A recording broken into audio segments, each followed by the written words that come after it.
Hi, I'm Jenny. I'm maternal and child health nurse for 35 years this year. I've been at Moreland 34. The part I love about maternal and child health is, I think, the clients. They include you on what I call a serendipitous journey of parenthood, and we see them at their most vulnerable, and yet they openly allow us into their lives, and for me that's a privilege. I've been an employee of Moreland for 8 years now as a maternal and child health nurse.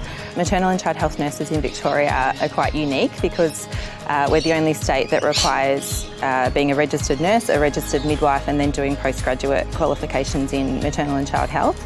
And we're the only state that has a universal service that is provided or offered to everyone who has a baby in Victoria. Maternal and child health is a very diverse area. We look at the health of mother, baby, the whole family, even the father's health. We'll refer where appropriate if the fathers need referral. So we do the whole family unit. The ability that is there to have that continuity with your clients, get to know them and really sort of get involved in the community, a lot more so than what I had in my previous role in hospitals. So our role really is quite diverse, and it's a lot more than just weighing babies like some people think that we do. My understanding of what the maternal child health nurse's role is, I didn't have a great understanding of it either until I had my first son. They support you through the first 4 years of your children's life, which is incredibly important, particularly when challenges arise, that they're the first people that I contact. You know, Amy was able to kind of guide me through things that I didn't even know I could do, and just reiterating that you're doing the right job, you know, so am I doing the right thing? And just having that rapport and that continuity of care from Amy with having her with both boys just, you know, made those challenges look like they were this big compared to life this big in my head. Coming to Coburg and having been here so long, I'm now on to second generation families. I will see one grandmother brought in a baby and said, Jenny, you saw Robert when he was a baby, and Robert's 32 years old with his baby. So it's pretty exciting that Moreland is celebrating 100 years of maternal and child health this year. I guess it just shows how important this service is to the community and what the community gets out of it, that it's lasted this long. For someone like myself who is relatively new to maternal and child health, you know, it seems quite impressive, but I bet to the nurses who have been here quite a lot longer, it really must be a great achievement for them.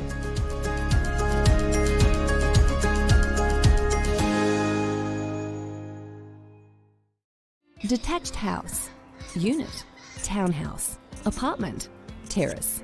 Whatever you call it, your house is your home, and your home is Moreland. Like the rest of Melbourne, Moreland is growing. By 2036... My name is Councillor Levee Hannon, and I'm the Mayor of Moreland City Council, and to our viewers live streaming tonight's meeting. My name is Councillor Levee Hannon, and I'm the Mayor of Moreland City Council and the chairperson for tonight's meeting. It is my pleasure to welcome you. We are meeting on the lands of the Wurundjeri Wurrung people. I wish to acknowledge them as the traditional custodians of these lands and waterways, and to pay our respects to their elders past, present and emerging, as well as to all First Nation communities who significantly contribute to the life of our city.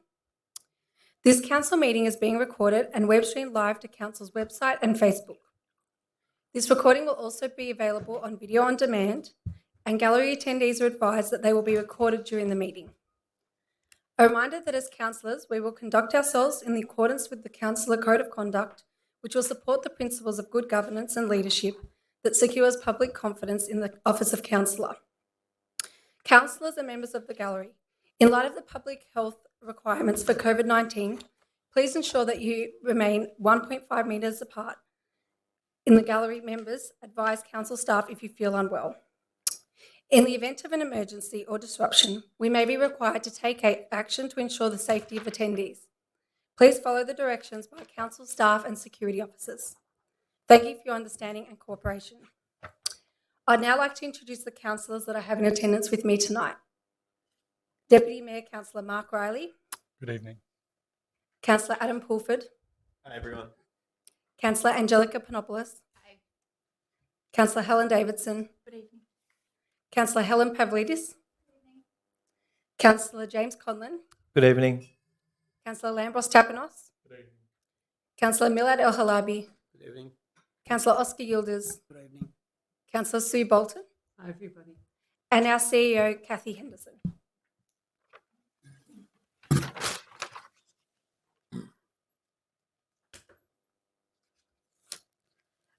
Councillors, I'd also like to remind us all that during tonight's meeting, as we are in person, to please stand when you are speaking. Councillors, are there any apologies this evening? Do any councillors have a conflict of interest? I myself have a conflict of interest on motion 8.3. I'll disclose that later, the details. So, councillors, would you please... okay, so the nature of my conflict for 8.3 is that my sister is organising the event. Could I please have a motion to confirm the minutes of the previous meeting? I so move. Councillor Tapanos to move, Councillor El Halabi to second. All those in favour? Against? I declare that carried. Councillors, do we have any petitions to be tabled this evening? No? Okay, we'll now have questions from the gallery. This is an opportunity for 30 minutes for people to raise questions with councils or make statements about council issues. I will outline the process for this evening. Statements may only be accepted about matters included in the agenda, and priority will be given to these questions about matters in the agenda as required by the governance rules.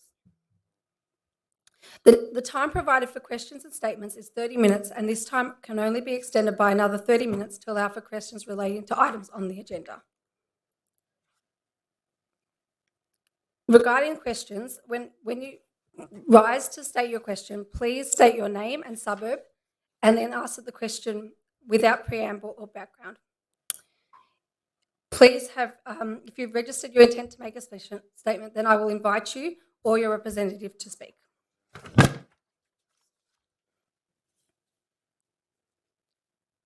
Please also note that there's 3 minutes to speak, but I'll use my discretion as to whether or not you can have a little bit more time.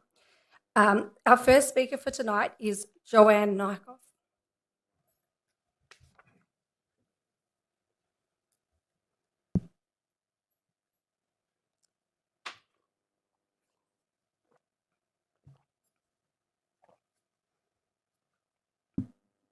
Thank you, councillors and Mayor.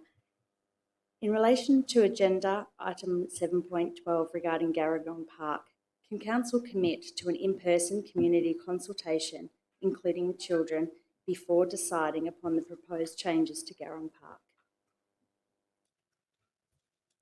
Is there a councillor that would like to answer this question? Councillor Bolton. Thank you, Councillor. Hi, how's it going? As you know, there's an item on the agenda for tonight, and there has been a commitment from council, I believe, and maybe the director might just make sure I'm accurate in this. My understanding is council has agreed to further discussion with the local residents in order to make sure that the playground in Garragong Park actually does accommodate older children as well as the toddlers, which it currently, as you know, only caters for toddlers. I'm not sure if what's being considered by council is totally satisfactory, so it would be great to get some feedback. And I know that some of us are meeting down at Garragong Park tomorrow evening. Unfortunately, that's after the council meeting, but there is a motion on the agenda tonight, and I believe there's going to be an alternative motion moved by one of the other councillors, the Mayor, I believe, not the actual motion in the agenda, but that, yeah, maybe, I don't know if we can bring that item forward on the agenda so that you can hear it, but certainly my understanding is there will be further discussions with the community. Thank you, Councillor Bolton. I'll take that as answered because the item will be coming on the agenda and we can move the item forward. Thank you. Yeah. My second question or statement is my understanding is that the community and our children expectations is for a substantial and integrated piece of play equipment which is suitable for all ages to replace the small modular equipment at the south end of the park. I understand that it wouldn't be cost effective to make changes to the lawn, the concrete path or the underground irrigation system that's currently in play. However, a more age-inclusive design could be implemented in the south end of the park without disruption to the current irrigation system and or the lawn area. Thank you. Thank you. I'll ask now Sonia Kakalov. Tell me how you're meant to pronounce that, thanks. Good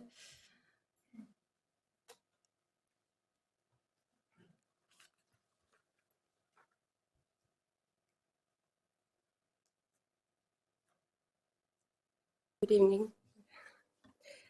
My name is Sonia Kacholov. I'm from, yes, a little bit difficult to pronounce. I live in Brunswick East, between the Douglas Reserve and Balf Park, near also and Fleming Park. We have some issues about the new changes and redevelopment of these parks, especially the new Douglas Park. My question is, what is the council doing to make sure that there are enough playgrounds that primary and young teen children want to play on in the local Brunswick area? So my kids are primary school kids. They go to Brunswick East Primary School. They're not very happy with the Bath playground because there's not much to do there. Now we had a carousel there. Now also with Douglas Park, they just took it out. And with all these problems, my kids' only place to go is to Royal Children's Hospital playground, the only one. And also, if you want to do some birthday parties, I have to go inside, indoor playground, where I have to pay. And also because of this COVID safe stuff, I can't bring a lot of children. And I'm concerned about all these things. So I would like to do more equipment, to do something, to think about it, to do more like bigger carousel, or maybe flying folks, or maybe some with the obstacle courses, something like that, that the bigger kids, the kids that are twins, something like between 9 and 12, they can go and they can enjoy themselves. And I would like to quote a lady. She wrote on the Douglas Reserve, there's a Facebook group, and she said, "Why can't twins have fun here? There's not much for twins to do except go to Kmart."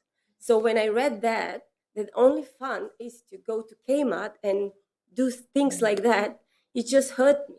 So I would really like to think about all these children, not just the little preschool kids.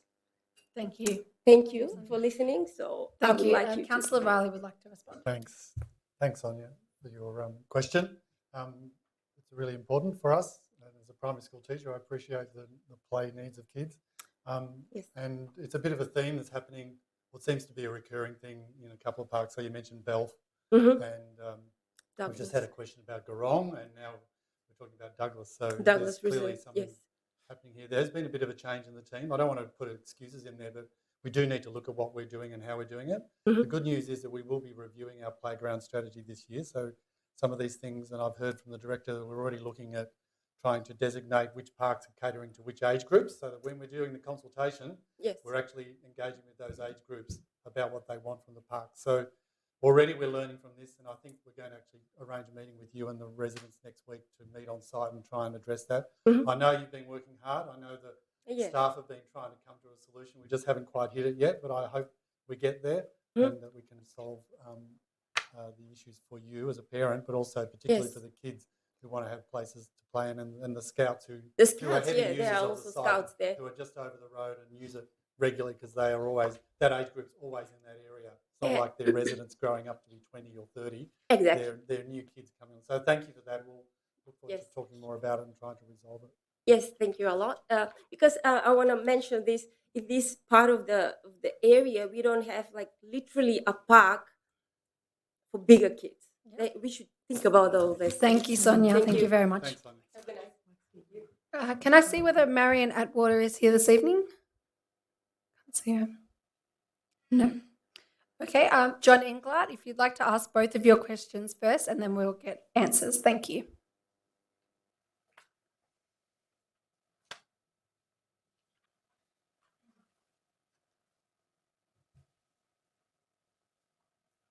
Thank you, Mayor and Councillors.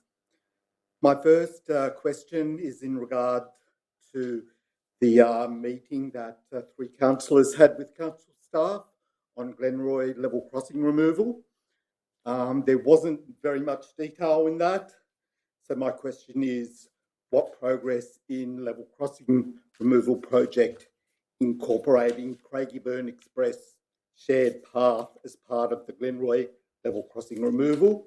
And does council think there has been adequate community consultation on the design elements of Glenroy level crossing removal and the surrounds within the working area of the level crossing removal project to improve active transport considerations? Thank you. Do any councillors want to answer? Councillor Panopoulos. I'm happy to answer that one, and thanks for asking the question on that. So that meeting was organised because I requested it as a new councillor. I wanted to know what was happening because the level crossing removal can be such a huge project and it can really fix up the area. And so a lot of what was discussed related to information that was already out there and sort of clarifying how we'd gotten to where we are now. So that's that part of it. And I suppose the perspective of council as to whether or not we're getting the best possible outcomes, it might depend on who you ask within council. So yeah, I think that's a very kind of roundabout way of saying it does depend on who you ask as to whether or not trees were retained, what kind of active transport we're getting out of it. But I have no doubt that, quite frankly, any kind of works at that area is going to fix it up a lot because it was quite sad beforehand and not somewhere where you want it to be. So from personal experience. Thank you, Councillor Panopoulos. Okay, my second question relates to item 7.2, environmentally sustainable development planning reforms, submission and update. And I particularly note Appendix 1 to the submission and ask, will these proposed objectives and standards, particularly on waste materials and circular economy, apply to council sports projects? And this is in regard to conversion of fields to synthetic turf, in which total life cycle assessment shows that there's high greenhouse gas emissions, energy use, and water use in the upfront manufacture of synthetic turf as compared with natural turf, contributes to waste to landfill and microplastics pollution problem at the end of life of synthetic turf, and also contributes to cumulative impacts on urban biodiversity, particularly bird life. And I'm wondering if they meet the proposed draft standards and Moreland's existing climate policies, including targets of zero net emissions by 2040 and zero waste to landfill by 2030, and the Moreland Nature Plan, which was only recently adopted. Thank you. Councillor Conlon will try to answer that one. How do you? Thanks, John. Yeah, I think you raised some really important points about synthetic turf. It's a growing problem across all municipalities, across Australia. The sort of adoption of synthetic turf as an option to utilising public space. But I think we've got to be extremely careful in how we adopt synthetic turf across our area, because we've got limited public space across Moreland, and I think the environmental problems that you've highlighted, I've read some of your work on the environmental problems associated with essentially converting grass fields across our areas, green spaces, into grey spaces with concrete and plastic. There's huge environmental questions we need to really consider before we sort of steamroll ahead with rolling this out across our public spaces. Not only that, there's also significant costs associated with it. I think those types of grounds have to be replaced every 10 years at a cost of at least $1 million. There's extreme maintenance costs involved as well. So there are a lot of big questions, I think, as council we need to be thinking about and considering before we sort of mindlessly roll these out across our municipality. So thanks for raising it. So will the standards, proposed standards, apply to council sports projects is the question. Yeah. Sorry, Yeah. I'll just leave I'm not sure how we can incorporate into the Victorian planning provisions, but is that what your question is? But yeah, there was, when reading it, I couldn't see if they applied just to development applications and businesses or to council as well. Yeah. Councillor Conlon, we'll just get a director to respond. Thank you, Kirsten. Yes, the standards themselves will apply to buildings. So what we will have is a bit of a gap between projects that are around buildings, but council does have its sustainable building policy. So once these are introduced, we can upgrade that policy. We consider a landscape around buildings as well. It considers materials. At the moment, it considers waste. It looks at lighting. But these sorts of aspects will be things that council need to formally consider in its own projects. Planning scheme actually doesn't cover it. Projects under $1 million represent from planning permits. So there's going to be some further work that's needed. But the buildings will be captured when the policy comes into the scheme. But the sporting fields appears to be a okay, there's debate going on now. Thank you, John. Okay, thank you. Thank you. Okay, is Warren Hocking here this evening? No, then I ask Joe Perry to come and speak. Thank you.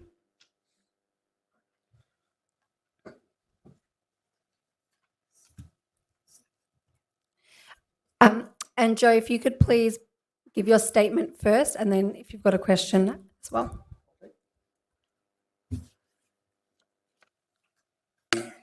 Okay, I'm Joe Perry, a resident of Fawkner and the founder of the Fawkner Residents Association.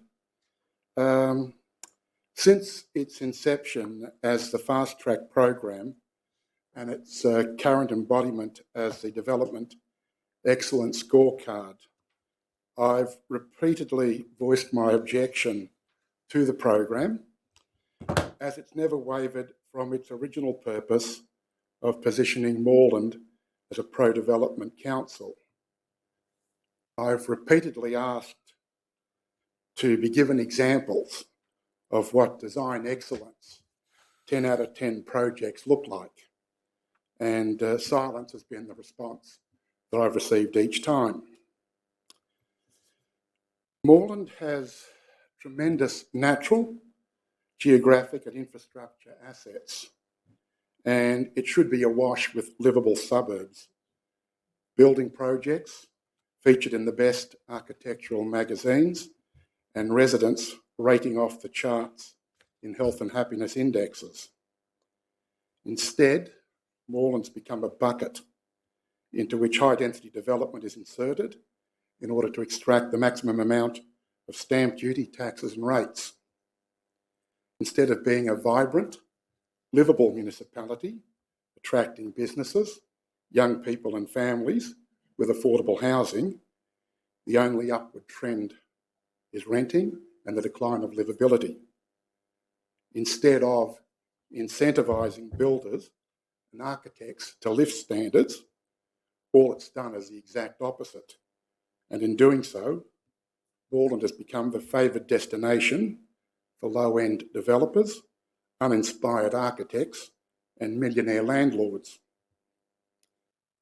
The Design Excellence Scorecard could have been a real winner for Moreland and its residents, but unfortunately, it's been a waste of time, resources and ratepayers' money.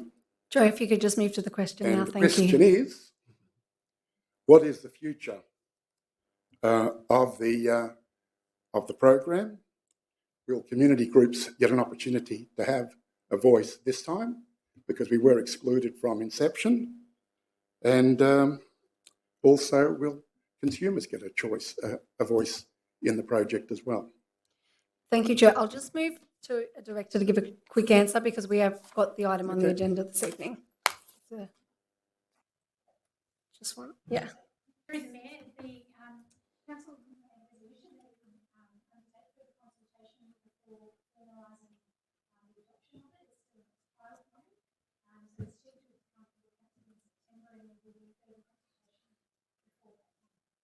Will there be that?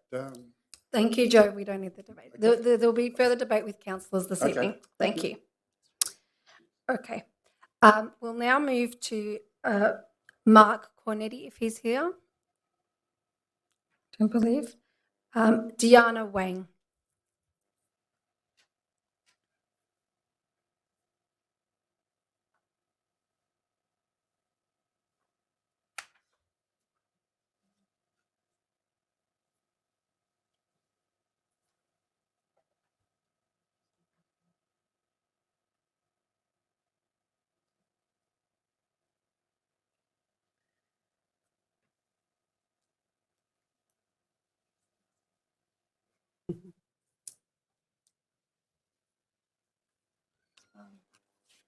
Good evening, councillors.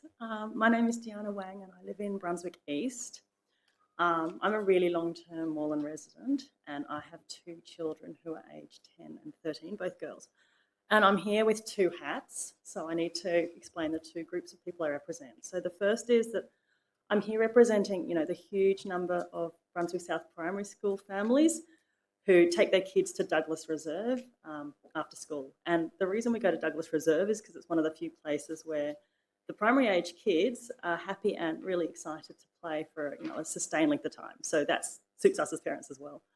My other hat is I actually also represent, the parents of the 80 to 100 scouts at the scout group in Western Street. Both of my children are scouts and they use that reserve on a weekly basis. I think Sonia's already covered, how important it is for us to have play spaces for older children, for primary age children and for teens. So I won't really go into that other than to say that there was a local petition around Douglas Reserve that actually only ran through the scouting families around trying to keep the carousel and trying to ensure that the reserve was age appropriate for older children. And it gathered 130 signatures in quite a short time. And so for us, that means it represents, 100 to 200 families. So it's really important to us. What I really wanted to do, though, was focus on how we make sure that when we do redesign, that it actually works. Because Sonia's point was, allocating spaces for older children. But I think that there's been, some real work done to try to make sure that the space was appropriate for older children. And we've had a lot of, really courteous discussion between us and the planning group. And what I wanted to say was that the proposed redesign was claimed to cater to a wide range of people. One of the things was, there was the carousel, which was wonderful, which everyone loved, and has been replaced, taken away because it's end of life, and they've now proposed they replace it with a spinning platform that has a net. So I'm using this as an example because I showed these plans to my 10-year-old, and she was actually really dismissive. And just as an example, these were her comments on the spinning platform, and these were hers, these are not mine, I'm just quoting her. She said, "Oh, I've tried those, only young children like them because older kids fall off because they can't hold anywhere on the net enough while they're spinning, and there's not really anywhere to stand and put your feet anyway. And you can't run and push the spinning thing and then jump on them, so you just really need to be a young kid and hold on, and then your parents walk you around," right? That was her view. Now, the thing is that, this really raised a big issue for me because, older kids need stuff that they consider to be attractive and they consider to be exciting and unstructured. And I would hazard a guess that this equipment catalogue says that this spinning platform is multi-age and appropriate for 10-year-olds. My 10-year-old thought it wasn't appropriate for 6-year-olds because she said only preschoolers would want to do that. And so I guess, and before I continue, I did want to acknowledge that, this afternoon, I was advised by Moreland Council that, they've decided to, or you've decided to pause works on the Douglas Reserve to review the design. And I wanted to thank you for this. And I also wanted to, thank you for all the courteous interactions that we've had. But notwithstanding this, I guess my question is, when we do design play spaces for these age groups, how do we actually ensure we're designing them to be successful? And not so much designing them because that equipment is age appropriate according to a catalogue, but that these children will actually want to play on it. And how do we ensure that what we're designing and putting money into for 10 or 20 years is going to attract and actually sustain the interest of these age groups? Thank you for your question, Deanna. Councillor Pulford would like to respond. Thank you. Hearing you talk about was it your daughter's perspective Yeah. on the equipment? Sorry if I've offended anyone, but I wanted to give it verbatim. Yeah, that's good. And talking to talking to people around Gurong Park, there seems similar kind of issues being experienced at both parks. And so, in the agenda tonight, it has a table of equipment that's going into Gurong Park, and it has the age ranges.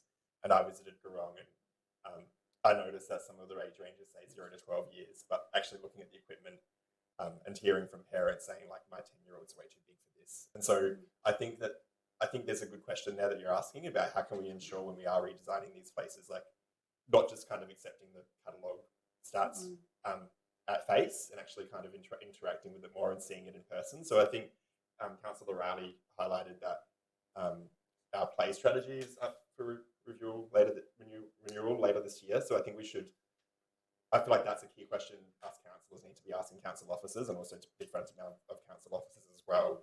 You know, even though it's said that it's going to be for this age group, one of the equipments that said, I think, 0 to 12, one of the opening windows, a parent showed me, like my 8-year-old couldn't get through that little window to get through. So I hear you on that, and I think a number of councillors are hearing you, and even council officers are, you know, with their response to some of the questions today. And I feel, I know I'll keep it in mind as we're reviewing our play strategy, and because I think, you know, it's happened in 2 parts now in a quite short time, and so to me it says that we need to look at what we're doing more broadly and a bit more systemically, and I think that strategy is a good way to do it. I think that's probably all I was saying. Yeah, now, thank you. Yeah. I guess the other thing is, and all of you who are parents would appreciate this, the kids don't want to play on what they consider to be baby equipment. So the moment they think it's baby equipment, even if they could play on it, they don't want it. So, you know, it's really hard to convince them. Thank you, Deanna. Thank you and so much. just to indulge, I was a 10-year-old playing on that carousel after a gelati many a time. So we had scouts in tears last night when they found the carousel had gone. So thank you. We'll meet you next week. Thank you so much. All right, great. So we'll now move to council reports, councillors. The first item, 7.1, is the Living and Ageing Well Moreland report, and it's on our Year 1 actions. Councillor Davidson to move, and Councillor Bolton to second. Thank you. I have an amendment to put forward to note the officer recommendation and make that number 1, that council notes the Living and Ageing Well in Moreland Year 1 annual review at attachment 1 to the report, and then also to add that officers develop activities in the year ahead to assist seniors in Moreland to reconnect back into the community through a variety of social gatherings, recreation, exercise activities. And then point 3, that a report come back to council that looks at the feasibility and cost implications of providing Moreland seniors, so only seniors that live in Moreland, with free gym and aquatic membership for 1 year following the anticipated rollout of the vaccine in October 2021. That's the date it's meant to all have been completed by. It may not be that date, but that's the date the state government's saying. And then a 4th point, in addition, which is Councillor Bolton's amendment, which says council begins work on establishing an age-friendly advisory group in 2021, and that council receives a report on a timeline for the establishment of the group. Now, this group was meant to occur previously, but it has not, so it's requesting that that be formed for the year ahead. If that's acceptable? Yes, it is. So did you want to speak further? Yeah, all good. I think I'll speak to my point 3 regarding the asking that seniors be provided with free gym and aquatic membership briefly, and I'm asking for a report to come back to council looking at the feasibility of that.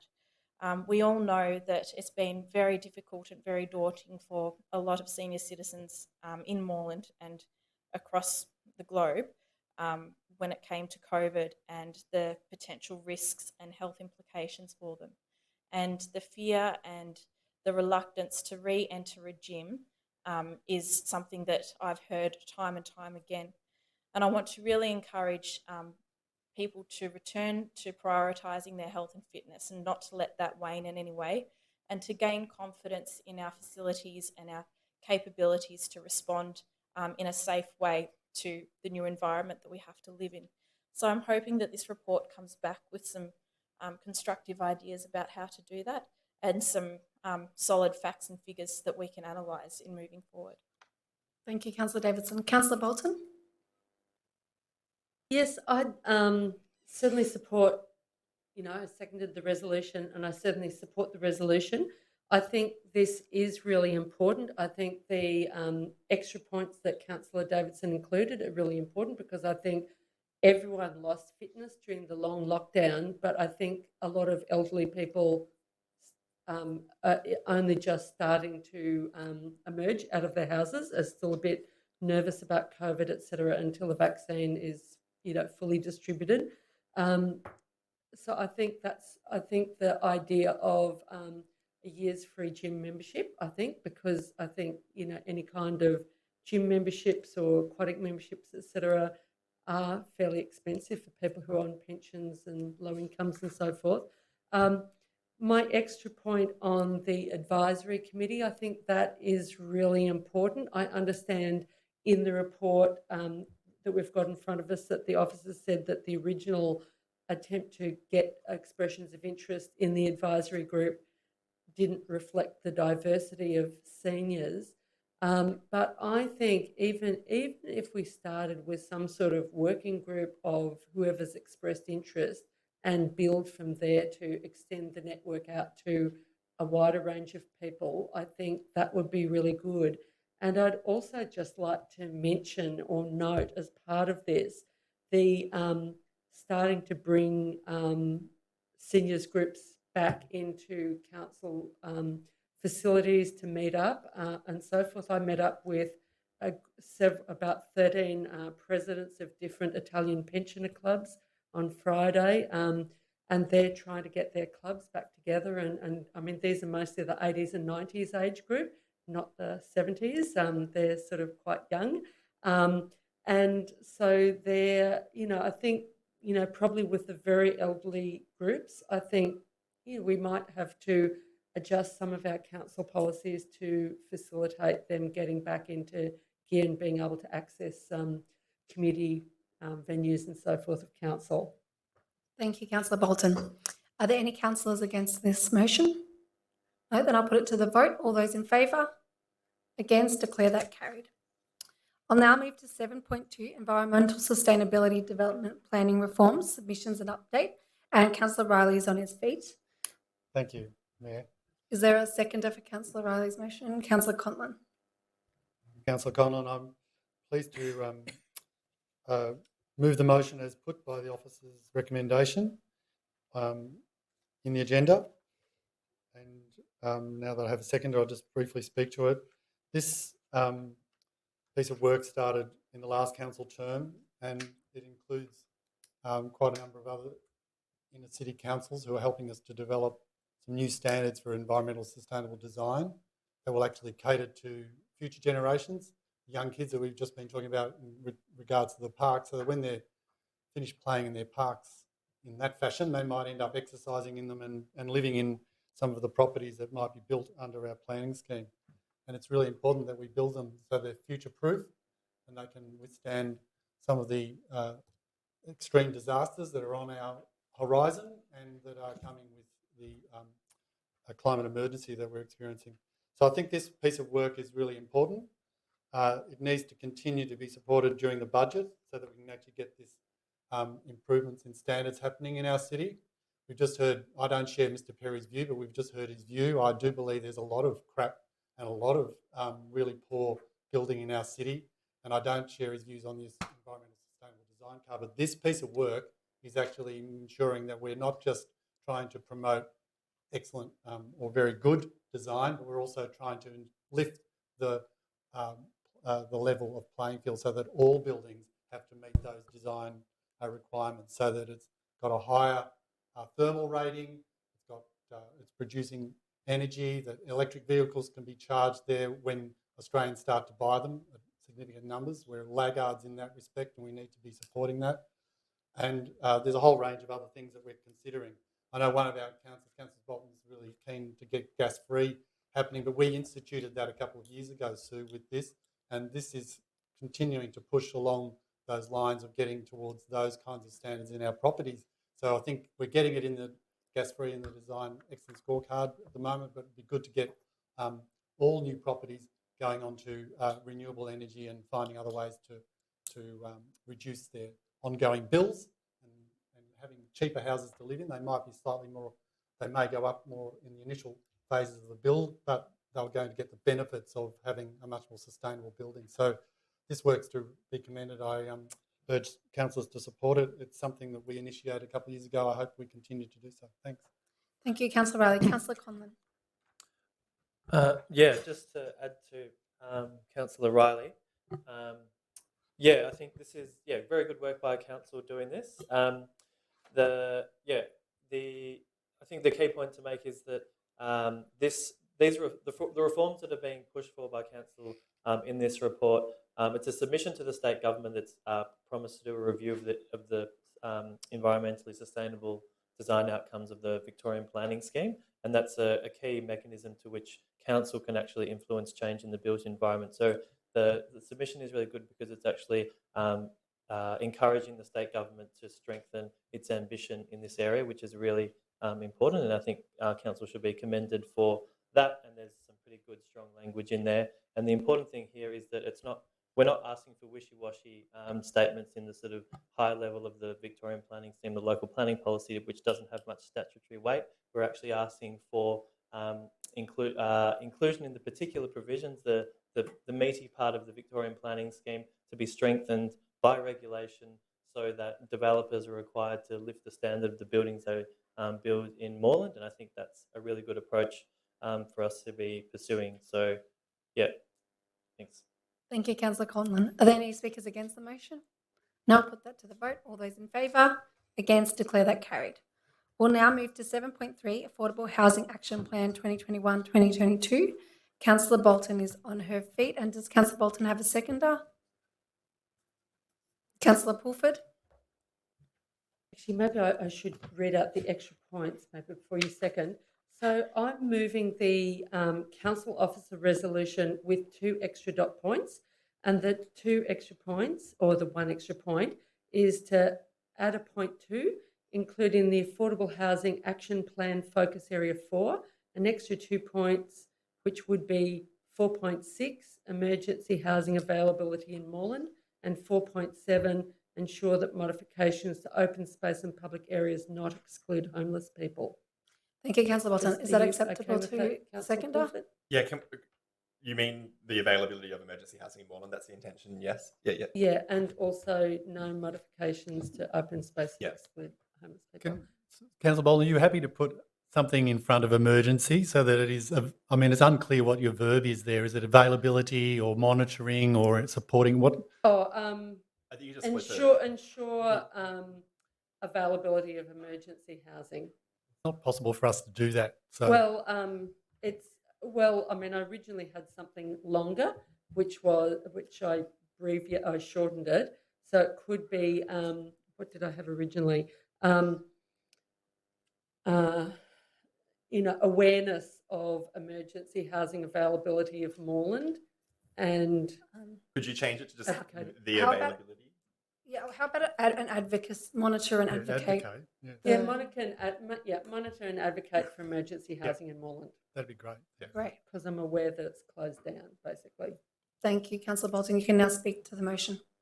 So the motion is a fairly simple motion. It's the Moreland Affordable Housing Strategy has finished, or at least it's, the number of years of the strategy has expired.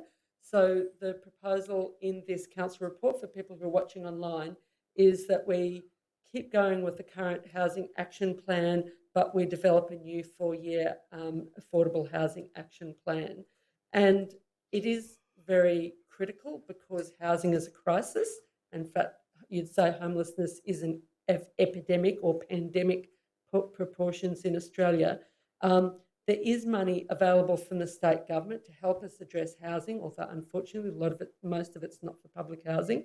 But it is a really great thing that there is money allocated by the state government, which, if Moreland, really gets on the front foot, which I think it is in this space. I think we can attract, more social and affordable housing in Moreland, and hopefully public housing as well.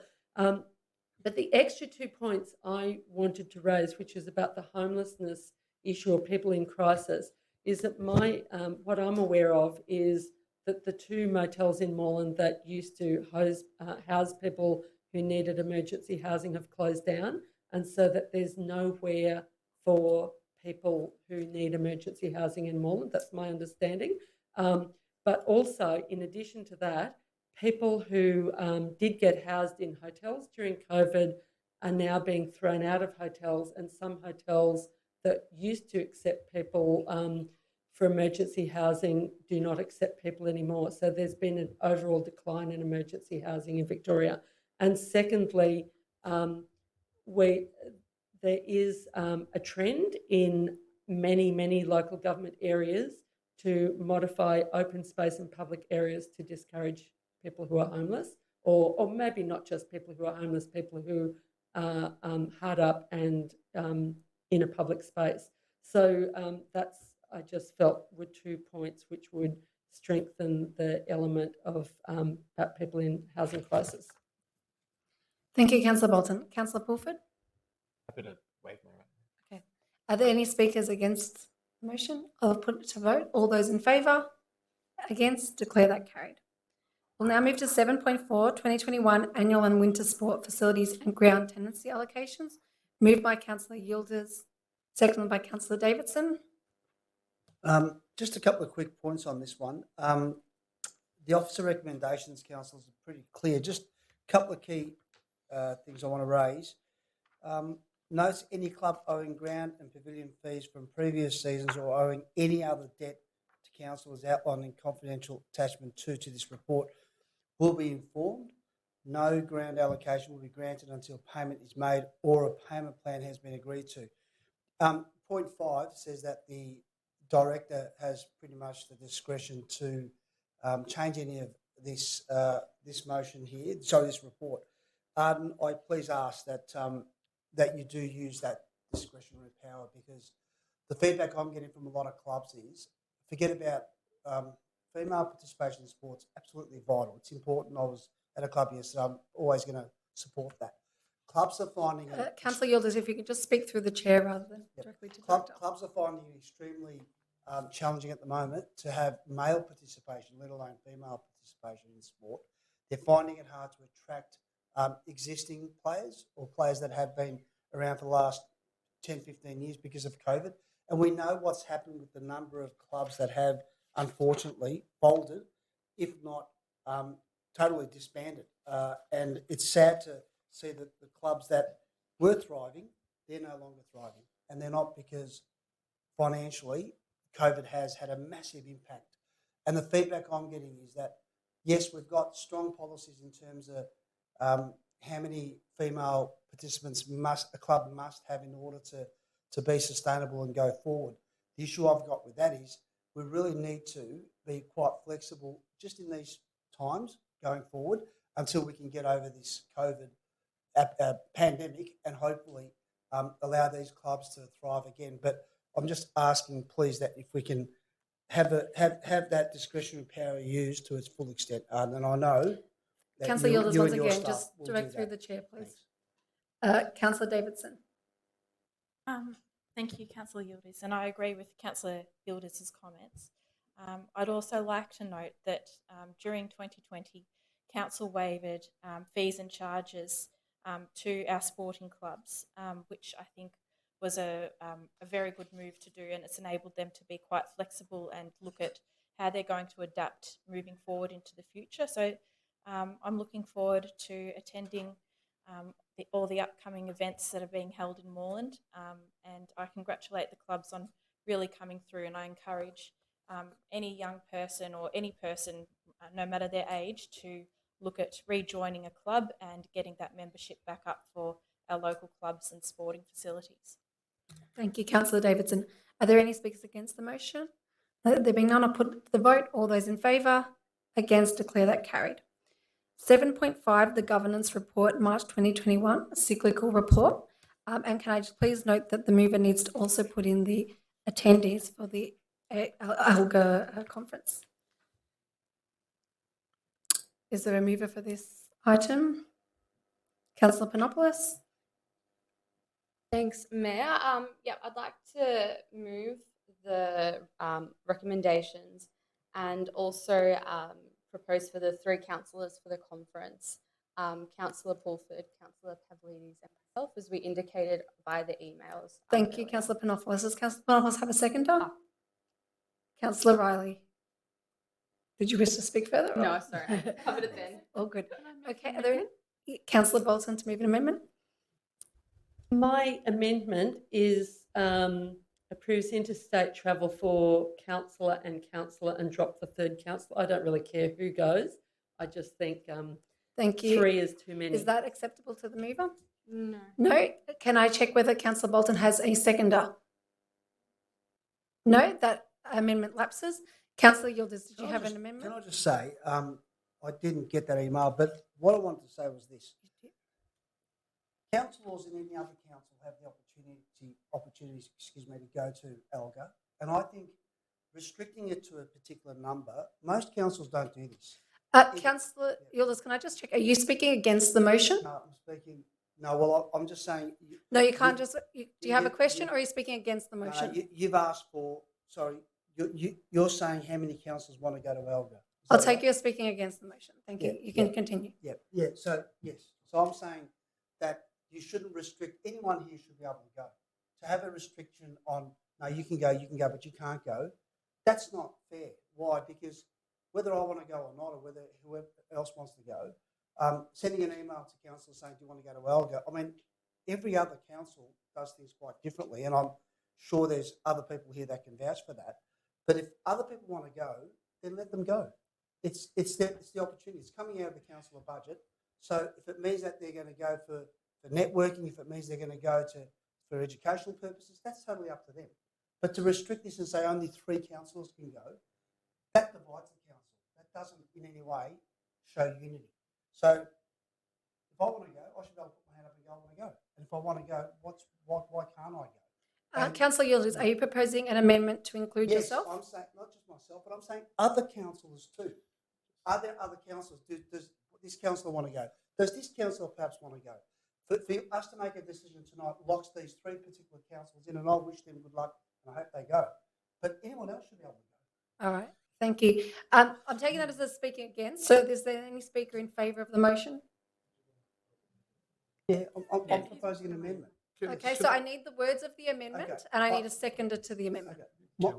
Can I propose an amendment? My amendment is that any other councillor that wants to go to ALGA should have that opportunity to go if they believe that they'll get value out of ALGA, that they should go. Thank you, Councillor Yildiz. Does Councillor Yildiz have a seconder to that? Councillor Davidson. Thank you. Councillor Yildiz, I'll take that as having spoken. Councillor Davidson, did you wish to speak? I would like to potentially add that if we're going to be listing the councillors, that the other councillors that would like to attend are voted on today, and that's been locked in today. Thank you. Yeah. Can I just check? Yes, Councillor Panopoulos to ask a question. Can the relevant director perhaps explain why there's been 3 spots? Is that the way it's always been? Is there some reasoning just for us new councillors? Through the mayor, I understand that that's just been historical pattern. So, Councillor Panopoulos, I realised I didn't actually check if you wanted to accept the amendment, in which case I wouldn't need a seconder. Did you want to make it part of the substantive? Can I just say that's actually not the case, because I've been on this council for 13 years. All right, Councillor, we had 9 councillors go in 1 year. So that's not the case. It hasn't been 3 historically. Sorry. Okay, I just want to put on the record that every single councillor was emailed and was also raised in the briefing last week, so this is not a new topic. But having said that, there is no issue if Councillor Panopoulos is happy to adopt the amendment. If we are not ready to choose which councillors they are, then we can either do we adopt it without councillors or lay it on the table. Well, through you, Madam Mayor, I think as proposed by Councillor Yildiz there, I think that wording is legal. In effect, it means up to 11 councillors to go, and it's up to any councillor to indicate, and we'd probably give a deadline of you need to indicate in the next week, and any Great. councillor that indicates within the next week, we would then book travel if this motion passes. Okay. Or if this amendment passes. Great. I think I will accept that as the amendment because that way it gives councillors another week to decide if they want to attend. And another question for the director. So if hypothetically we have whoever who wants to go, how does that impact on are there any budget or financial implications that we should be aware of? Put the director on the spot. Perhaps through you, Madam Mayor, perhaps I might respond because I've got a microphone. Just obviously the obvious budget implications of travel costs and accommodation costs. That's the impact. Yep. Great. Councillor Bolton, what did you want to say? In favour or I want to against? vote against. I mean, speak against. So Okay, I'll just check where. Can you just clarify, we got an amendment or has it been No, it's incorporated? now part of the stand. So Councillor Panopoulos accepted it as... Except for, I need to check whether you, Councillor Riley, are you the seconder? Yes. Yes. I don't support that. Okay, I'll so pick up seconding rights. Councillor, I'll just check with Councillor Panopoulos. Are you happy if Councillor Tapanos is then the seconder to be the mover? So hypothetically, we could have 11 councillors attend. Hypothetically, yes. I just need to think for a moment. That's okay. If you wish, we could have a new mover.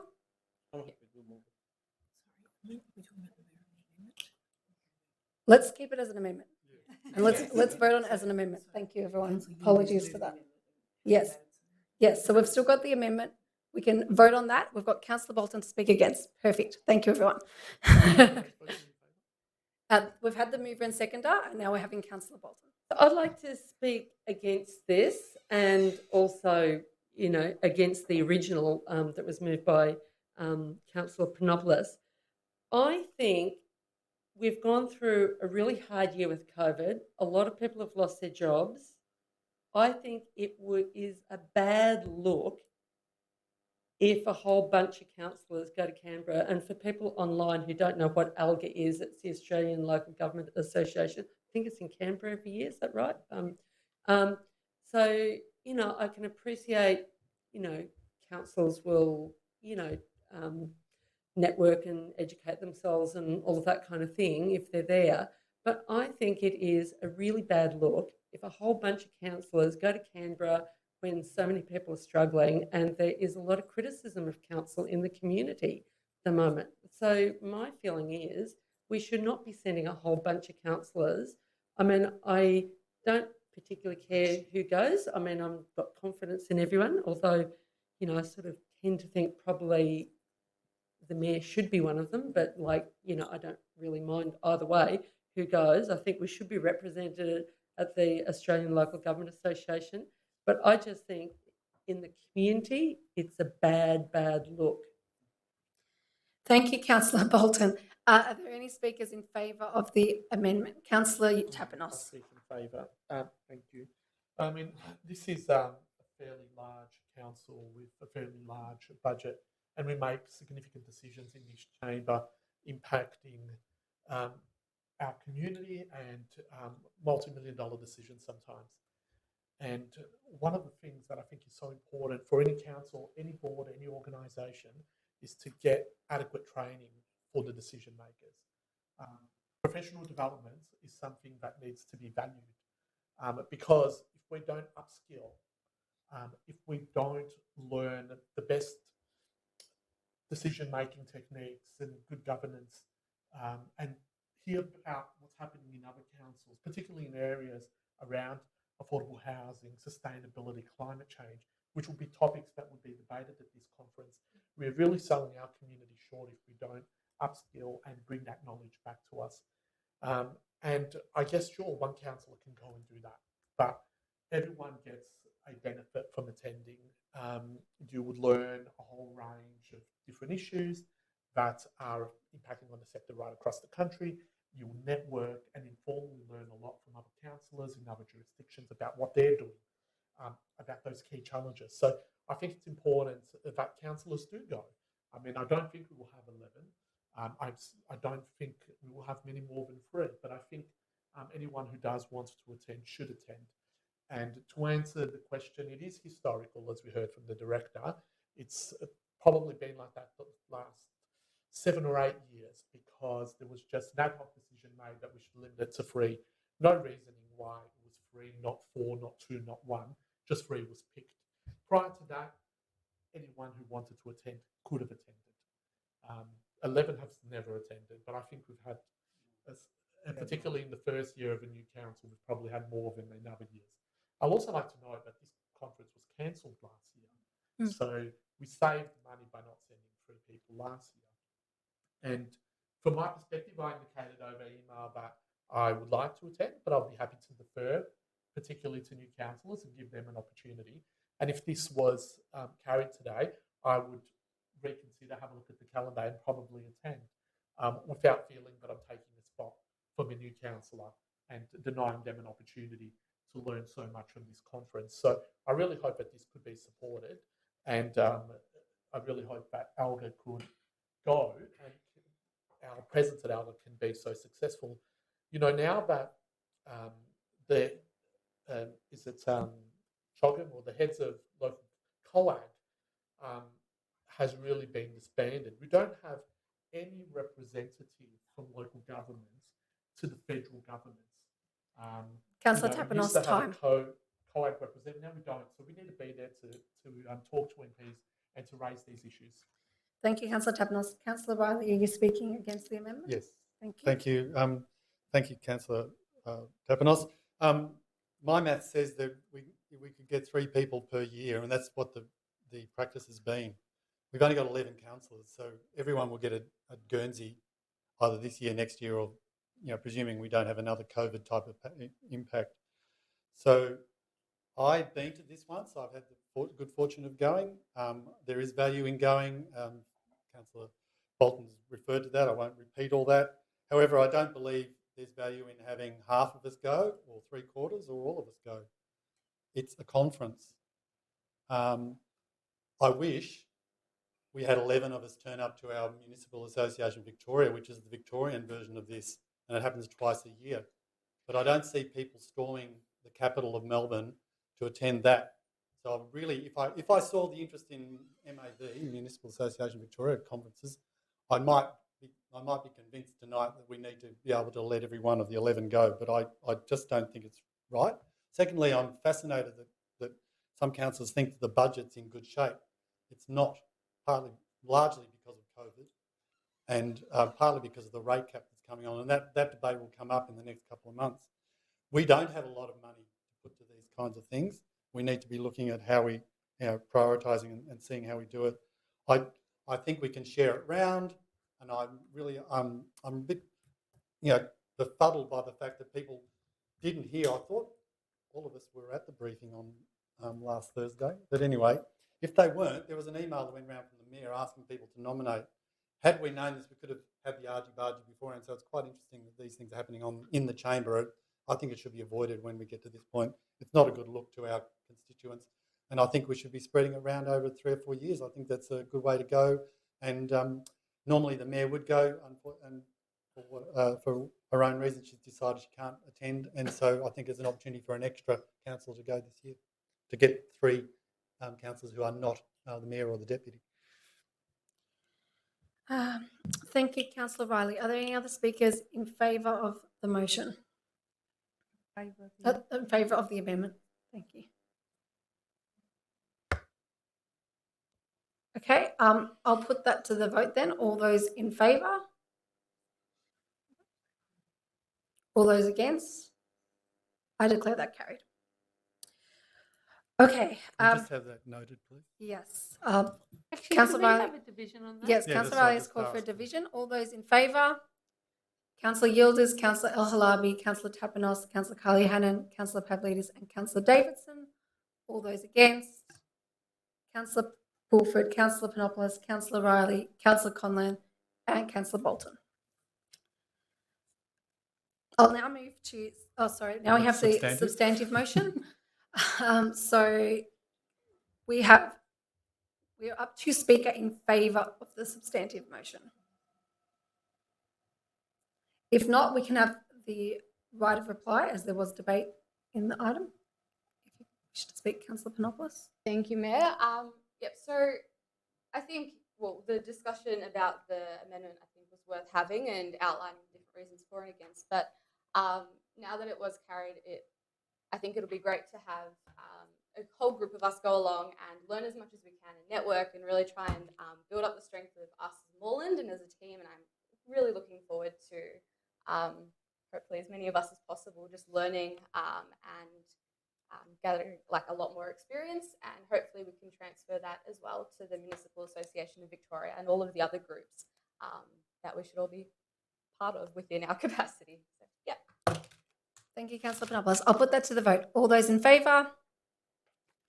Against? Declare that carried. Could Unanimous. my objection be noted? Declare carried, and Councillor Bolton's objection to be noted. 7.6, Financial Management Report for the period ended 31 January 2021. Do I have a mover for this motion? I'm happy to move. Seconder, Councillor Panopoulos. I'll put that to the vote. All those in favour? Against? Declare that carried. 7.7, Merri-bek Management Committee Funding and Service Agreement, moved by Councillor Riley, seconded by Councillor Bolton. Thank you, Councillor Bolton, for seconding. I'd just like to speak to the officer recommendation. As the new councillor rep on the Merri-bek Management Committee, this is like a service agreement or a procurement that council does, and it's not unusual for us to approve funding for it for a couple of years and then to have it continue on for another couple of years with the Chief Executive Officer approving the extension. So it's quite a common practice in the council, and I think it's okay for us to do that. The work of the Merri-bek Management Committee is broad. It's very historical and it's extensive, and a lot of the friends of groups wouldn't be able to do their work without having that infrastructure there. It's not just our council that are part of this. There are councils on the other side of the creek, and they go to the south, to Yarra, and further up to further north in the creek as well. So there's probably, I think, about 5 or 6 councils that support the funding of this. So we share the funding and we support the work. And I support this recommendation as being put. Thank you. Thank you, Councillor Riley. Councillor Bolton? I strongly support this resolution. I think the Merri-bek Management Committee is absolutely critical. And, you know, while we've got a Friends of Merri-bek in Moreland, which has done a massive work to bring the creek back from what it was, an incredibly polluted, dangerous creek to swim in or anything like that, because all the factories used to pump all their toxic waste into the creek upstream and it come down and poison everything downstream. But the reality is that this is a creek that runs through many municipalities. The councils that are involved with this project with Merri-bek Management Committee start at the headwaters of the Merri-bek and go right down. There's no way we'd be able to look after the creek as well if it wasn't for the funding of the Merri-bek Management Committee.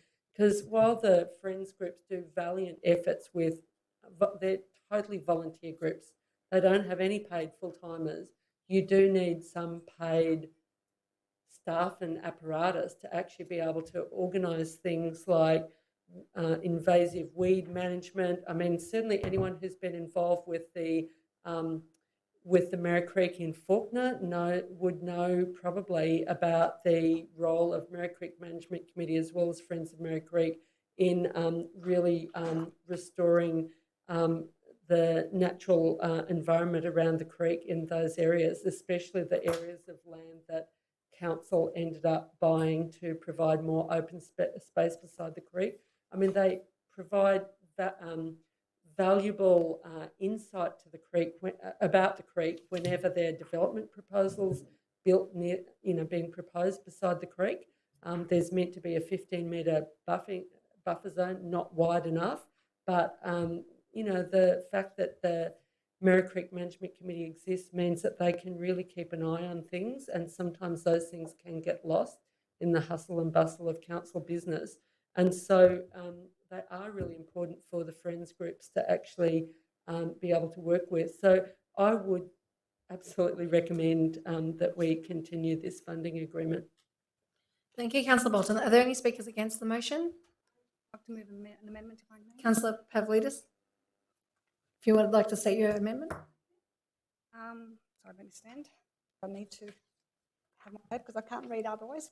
Yeah, well, you're welcome to summarise as it's up on the screen. My notes. Yeah. Just to be clear, councillors, the motion my motion is not seeking to stop funding for the next 3 years. My motion is basically to bring back the report to council before the extension for a further 3 years is acted. I totally agree. The Merri-bek Community Management Committee does deliver a diverse range of programs, and they should be applauded for the great work that they do. However, in my opinion, sorry. I thought you were still explaining the amendment. So is this acceptable to the mover? No, I'm happy to accept parts of it, but not all of it. So I've already relayed that to Councillor Pavlidis. I'll just see Why if she don't has you a seconder. indicate which parts are acceptable? No, that's Councillor okay. Ryan? I'll just ask for a seconder and we'll debate the amendment. Councillor Davidson to second. Thank you. Great. Continue? Yes, continue. In my opinion, we would not be fulfilling our roles as councillors if we automatically rolled over funding agreements without being informed of how the ratepayer money is delivering value to our community. And I'm also going to flag that moving forward, I think we should be applying the same principles to all service or funding agreements because I think we need to critically review them before extending them. Thank you, Councillor Pavlidis. Councillor Davison, did you wish to? No, I just concur with Councillor Pavlidis and thank her for her thorough examination of this. I think this microscope is positive. Thank you. Are there any, Councillor Riley speaking against? Yes. I'm happy with the point 2, A, B and C, and I'm curious as to why they're asking, the mover's asking for a report to come in 3 years, 2 or 3 years time. It just seems postponing the inevitable. It would be, I'd like to see the report come sooner if the case that you've just made, that's been made in the debate, is about having transparency and so on, then I think that should be sooner rather than later.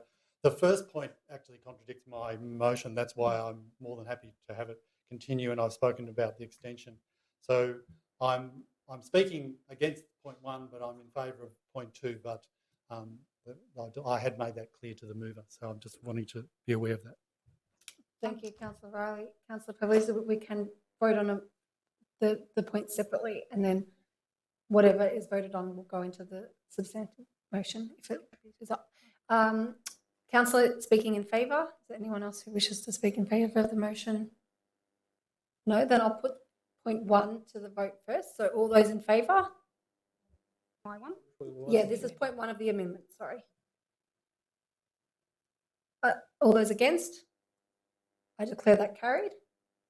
And point 2, A, B and C all together. Can we have a division on that? Division on point 1, all those in favour? Councillor Yildiz, Councillor El-Halabi, Councillor Tapanos, Councillor Carly-Hannon, Councillor Pavlidis, Councillor Davison. All those against? The other councillors?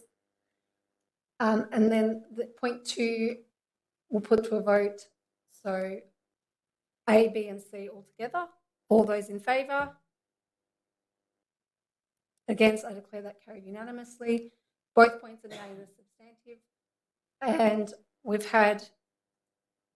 we've not had a speaker against. Yeah? Excuse me, I think now that has been passed, probably the substantive needs, like some of it's a bit contradictory, and probably some of the substantive probably needs to be reworded, would be my guess. I'm wondering if we should lay it on the table. I believe what will happen is, does that need to be laid on the table? I believe what will happen is that the amendment will override the substantive.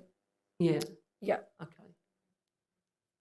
Yeah, so the original lapses and Councillor Pavlidis' motion. Yeah, the original has been amended and any parts that contradict the amendment are now have now been removed to instead be the amendment. Okay, Really, thanks it was a everyone. foreshadowed motion rather than amendment. Yeah. Yes, thank you, motion. Okay, so does anyone wish to speak against this motion? No? We've voted on it. Hang on, yeah. We voted the amendments. No, we haven't voted on the substantive motion now. I'll give everyone a moment to read it. Can you be clear, like, which is the substantive? Now, is it or which points? Yeah. Yeah. Yeah, just letting them read it.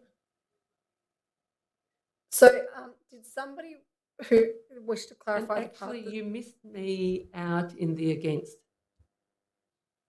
Apologies, Councillor Bolton. So, if you look at point 1, that is now the substantive. Yeah. Okay. Yeah. I'm going to put that to the vote. All those in favour? Against? Declare that carried. Okay. We'll now move to 7.8, 2020 to 2021, second quarter financial and performance report. Do I have a mover for this item? Oh, I'm happy to move. Do I have a seconder? Councillor Conlon? Councillor Conlon, did you wish to speak? I'm happy to waive. Okay. All those in favour? Against? Declare that carried. We'll now move to 7.9, which is the review and determination of mayoral and councillor allowances. And so we need committee members to hear the submissions. Whoever was moving this item to include committee members. Councillor Pulford. Do we have a second? Councillor Riley? Sorry. And the committee members, I believe, are myself, Councillor Riley, Councillor Pavlidis indicated that she was open to it. Do we need any more than that? Do we need as many as spots there? Five. Two more. Councillor Tapanos and Councillor Udez. So it would be Councillor Pulford, Riley, Pavlidis, Udez and Tapanos in clause 3. Okay, thank you. So I just want to speak to the motion.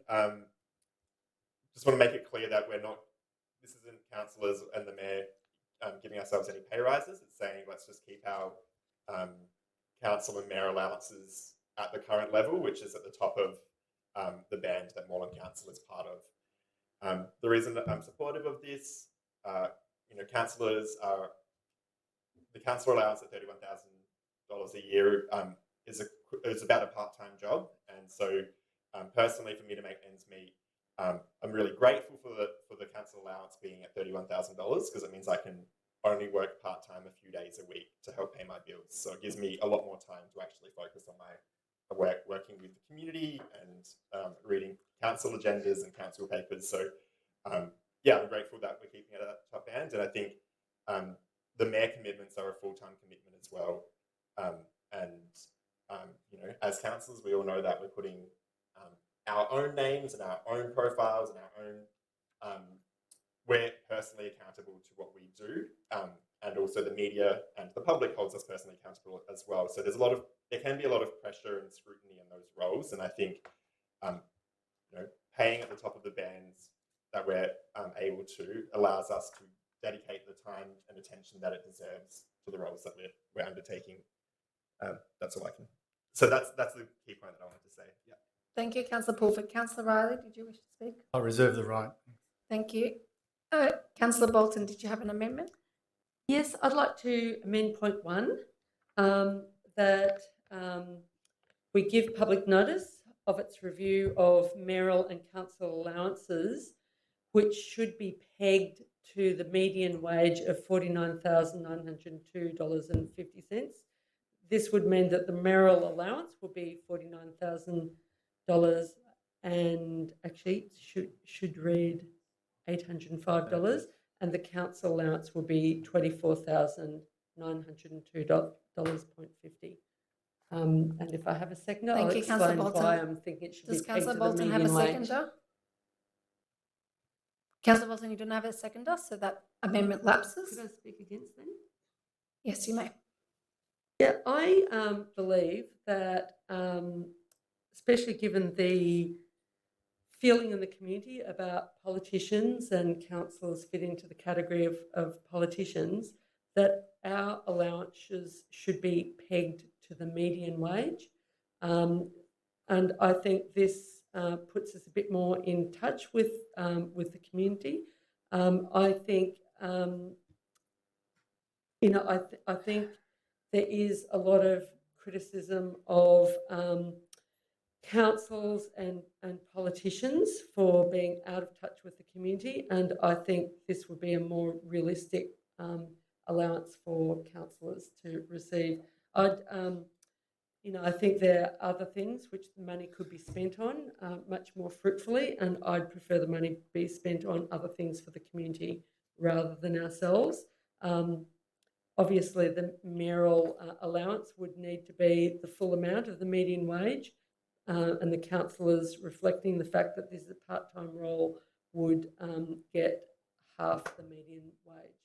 And I think that's a fair, you could go for the average wage, which is higher than the median wage because it includes managerial people.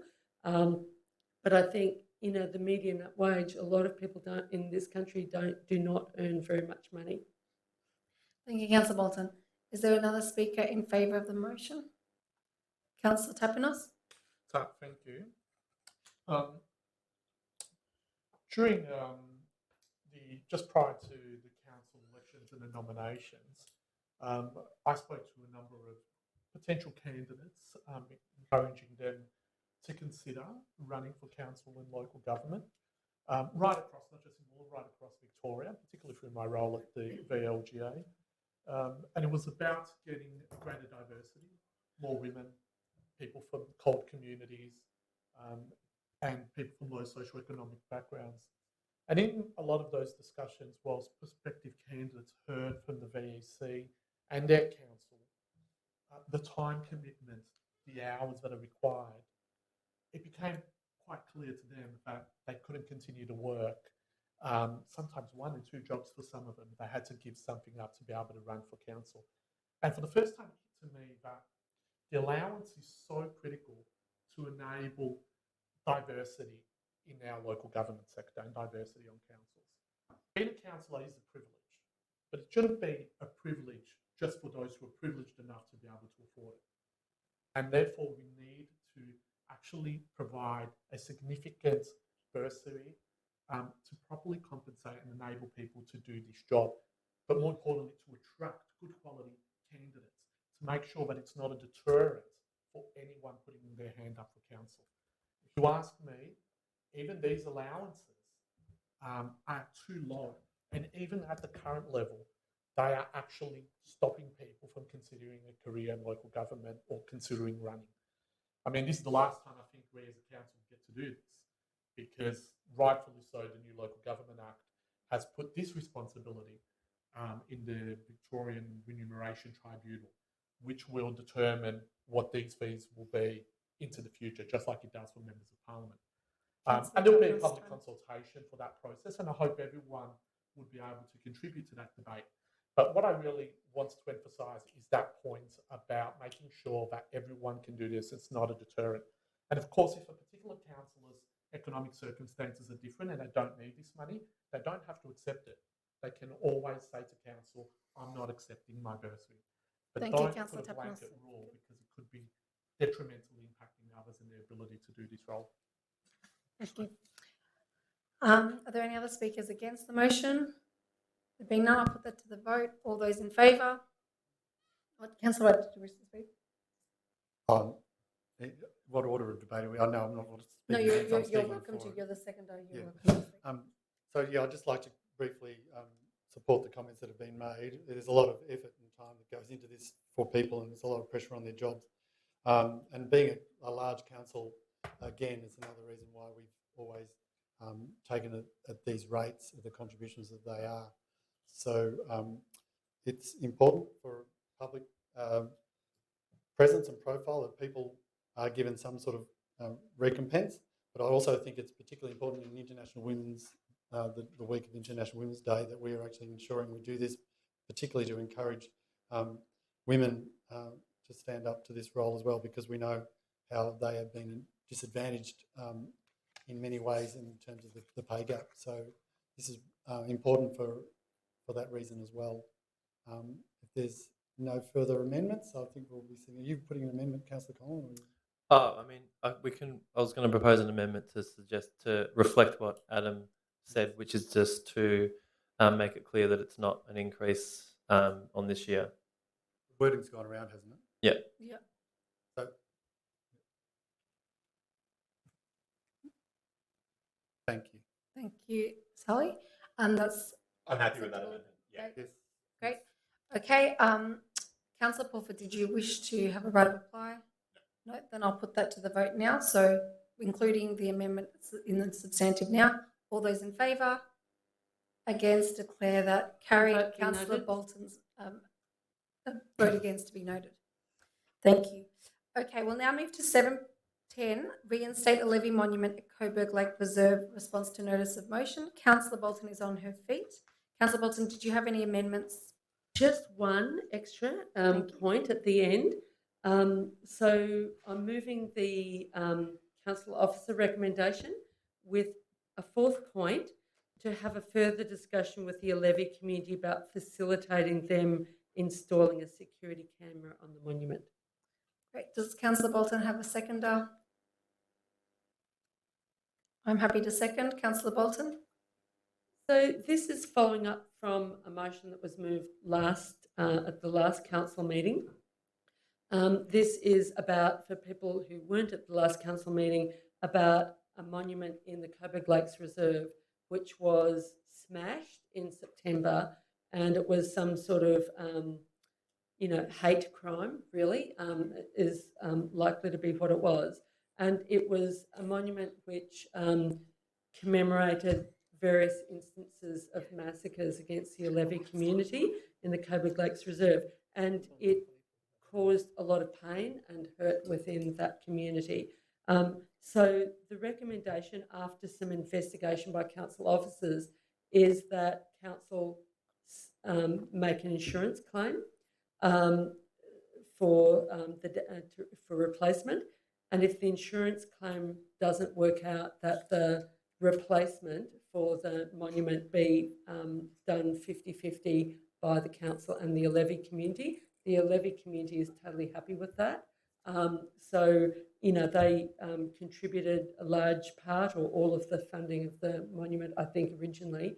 And my fourth point is simply that the community wants some sort of security at the monument site. So it's really not, this fourth point isn't committing the council necessarily to spending any more money, but to actually work with the community to facilitate, might be giving them permission. I think they're totally happy to pay for the cost of installing some sort of security camera, but they feel that they would need to get permission from council.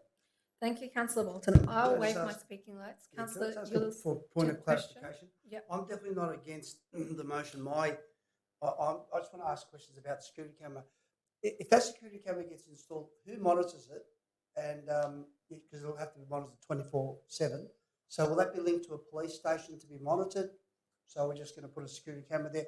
And will this then mean, can we put a security camera in Brunswick? Because we've got a whole lot of monuments in Brunswick. So we're probably going to have security cameras everywhere. And I'm just a bit surprised that this was the council that voted against security cameras being installed down Sydney Road after Jill Maher was murdered and raped. But we're going to put a camera on a public park to monitor someone potentially hitting a monument. Thank you, Councillor Yildiz. Just through the chair and also... Sorry, I'm just... You're speaking against motion. Councillor Riley, you're speaking in favour or against? Well, I'm actually rising to speak against because I didn't expect to be having this debate about security cameras tonight. Can I just advise? I'm I happy can to do remove each... that point. I'm happy to do each point as that... You want to remove four altogether? Well, I know the community... I guess it's I think, really okay, just... it's all right. No, it's all right. You've answered that. You're still keeping it. We'll do 1, 2, 3, 4. We'll vote on them separately. Yeah. Councillor Riley, Thanks, you can sorry. speak against point 4. Yeah, look, I really want to speak in favour of points 1, 2 and 3, as just said. I thank Councillor Bolton and other councillors who've done work on this. I think it's really important. It's a disgrace what's occurred. and we should do everything we can to prevent it in the future. But I actually have an awful feeling that adding a camera might actually cause further damage to be done in the future. And I think Councillor Yildiz in his questioned just how well that would be installed. So I really can't support the camera idea. I think we should just quietly and get on with repairing it and get this back into a state of honouring those people and those who've been persecuted and acknowledging that because it's really important, and the Levee community is a major part of our community. I just won't be voting for point 4 at this point. It's very poorly worded, and I don't generally support security cameras. They are good for gathering evidence, but they're not great at preventing violence, and they're not good at, or they're giving a sense of purpose for some people, feeling like they're safe. It's actually a false sense of security because they'll get attacked and then the culprit has to be tracked down and used as evidence. So they're good at gathering evidence, but they're not good at preventing, in my view. So I'm in favour of 1, 2 and 3, but not 4. Thanks. Thank you. Did anyone else wish to speak? Councillor Conlon? Yeah, I understand the sentiment being tried to achieve through the inclusion of number 4. I mean, obviously the Levee community are probably pretty anxious about making sure that this monument isn't destroyed again, and that's totally understandable. But there could be other ways to ensure that doesn't happen again through clever design or something.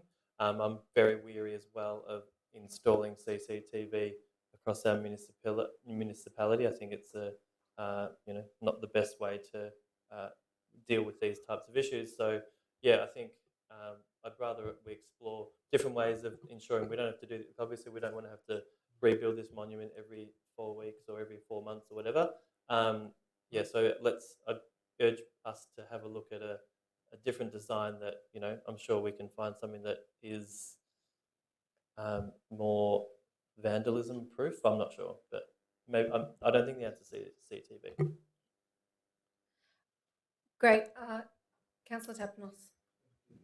I'm a bit conflicted here. I certainly do speak in support of point 1 through 3, and I would also say in regards to those points, I feel a little troubled that we are asking a community group to contribute up to $15,000 for what is effectively a council asset. I really hope that our insurance does cover it, and I'm glad to hear that they are able to do that. But yeah, we might get into a situation where a piece of public art might be particularly significant to one community group, but to ask them to make a contribution kind of sits uneasy with me. But in this case, I'll let that go, just acknowledging that it is a council asset and therefore we should be paying for it. In regards to point 4, I think there's some merits in that. I think it's poorly written and probably a little bit rushed. And you can see that even by the fact that it says installing a security camera on the monuments. I'm sure the intention is not to put the camera on the monument, but to put the camera with the visuals within sight of the monument. I would be happy to see .4 amended to call for a report into the possibility of installing CCTV at Coburg Lake Reserve for the security of council assets and safety of the community. And I think that all of those issues can then be put forward to council through a proper council report. I think that would be the proper process. So without having that on the table, I don't think I can support point 4, but I would be happy if that was amended and that was the approach to call for a report. Are you requesting an amendment, Councillor Tapanos? I'm going to withdraw point 4. Okay.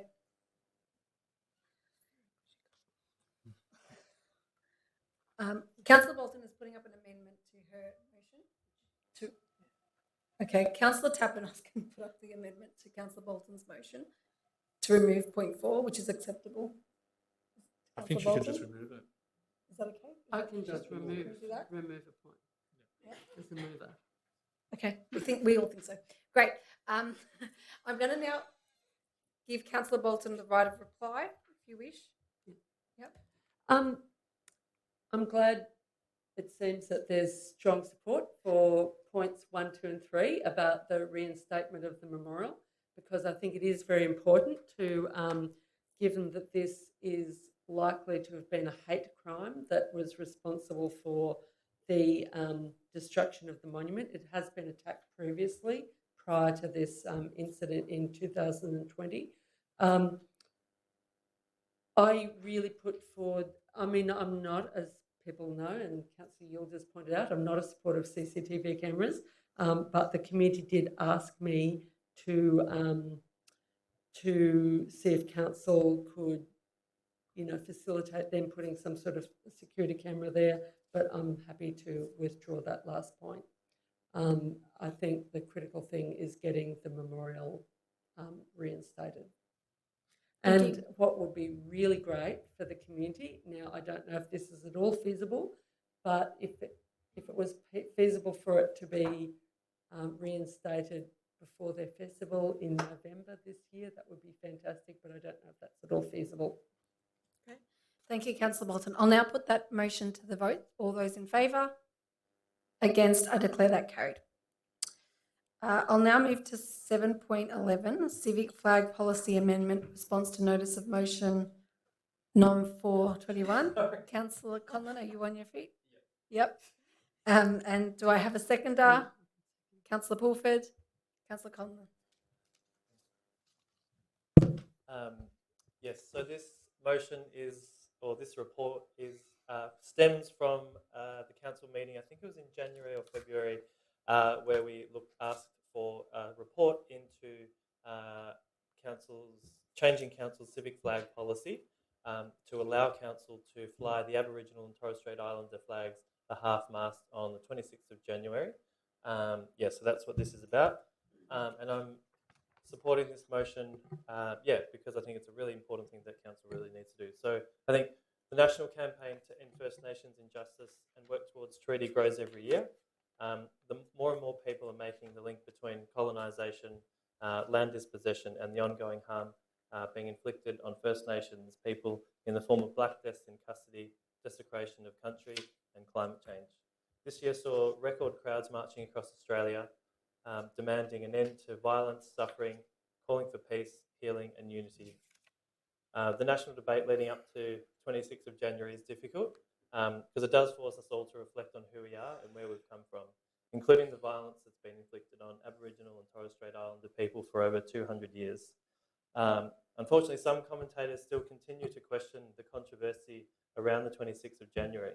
I think, but the real point is, though, that for First Nations people, this day symbolises pain and trauma. They've told us this over and over again.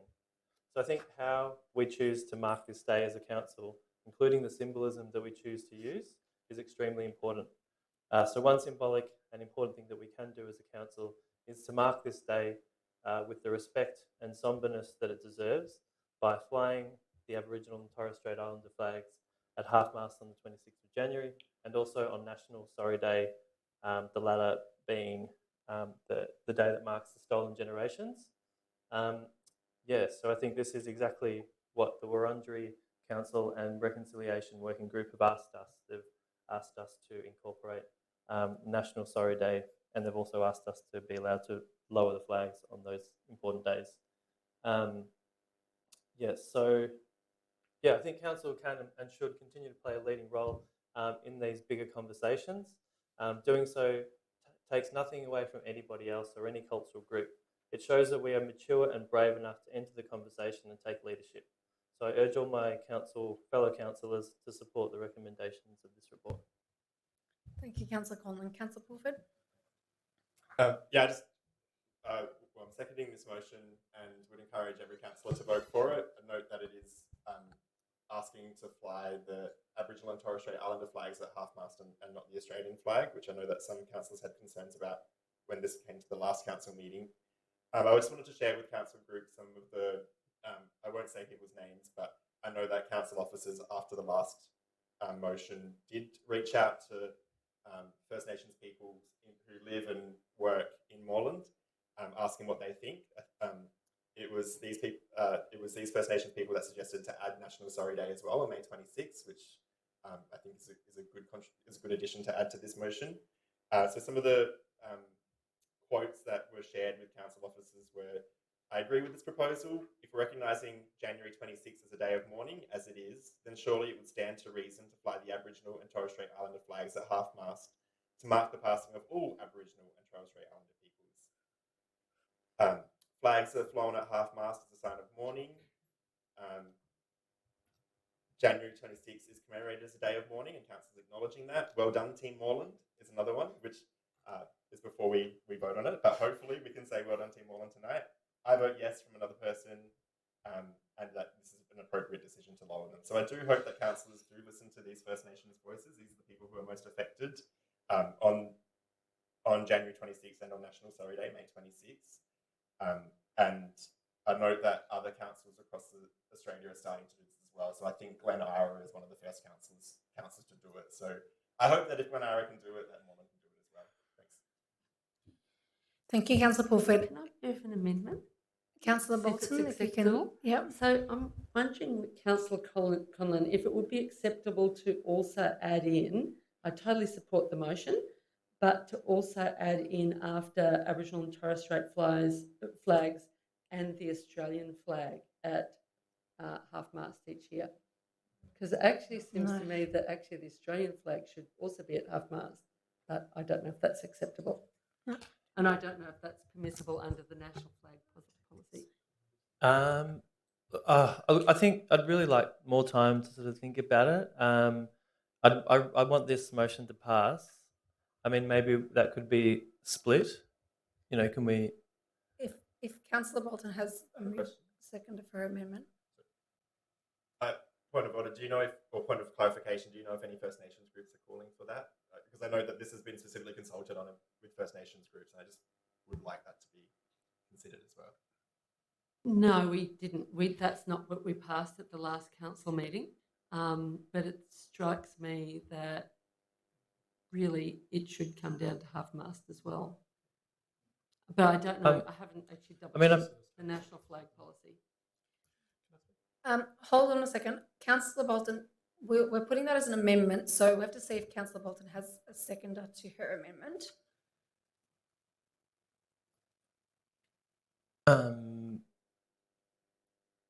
I think I'm happy for it to be incorporated, and then we can debate it. I don't think a mover can second somebody else. So Councillor Conlon would like to move it to the substantive, in which case Councillor Pulford, if it's acceptable to you can remain the seconder. I don't want to remain the seconder to that. That's okay. Councillor Bolton, did you want to become the seconder? You're allowed. It might be better to deal with it as an amendment. Deal with it as an amendment rather than. Okay. I'm happy to wait for another occasion and get some advice on the national flag policy. That would be great. Okay. Yeah, I would. Yeah, thanks. I think Councillor Bolton. I think we should let's discuss and consult more.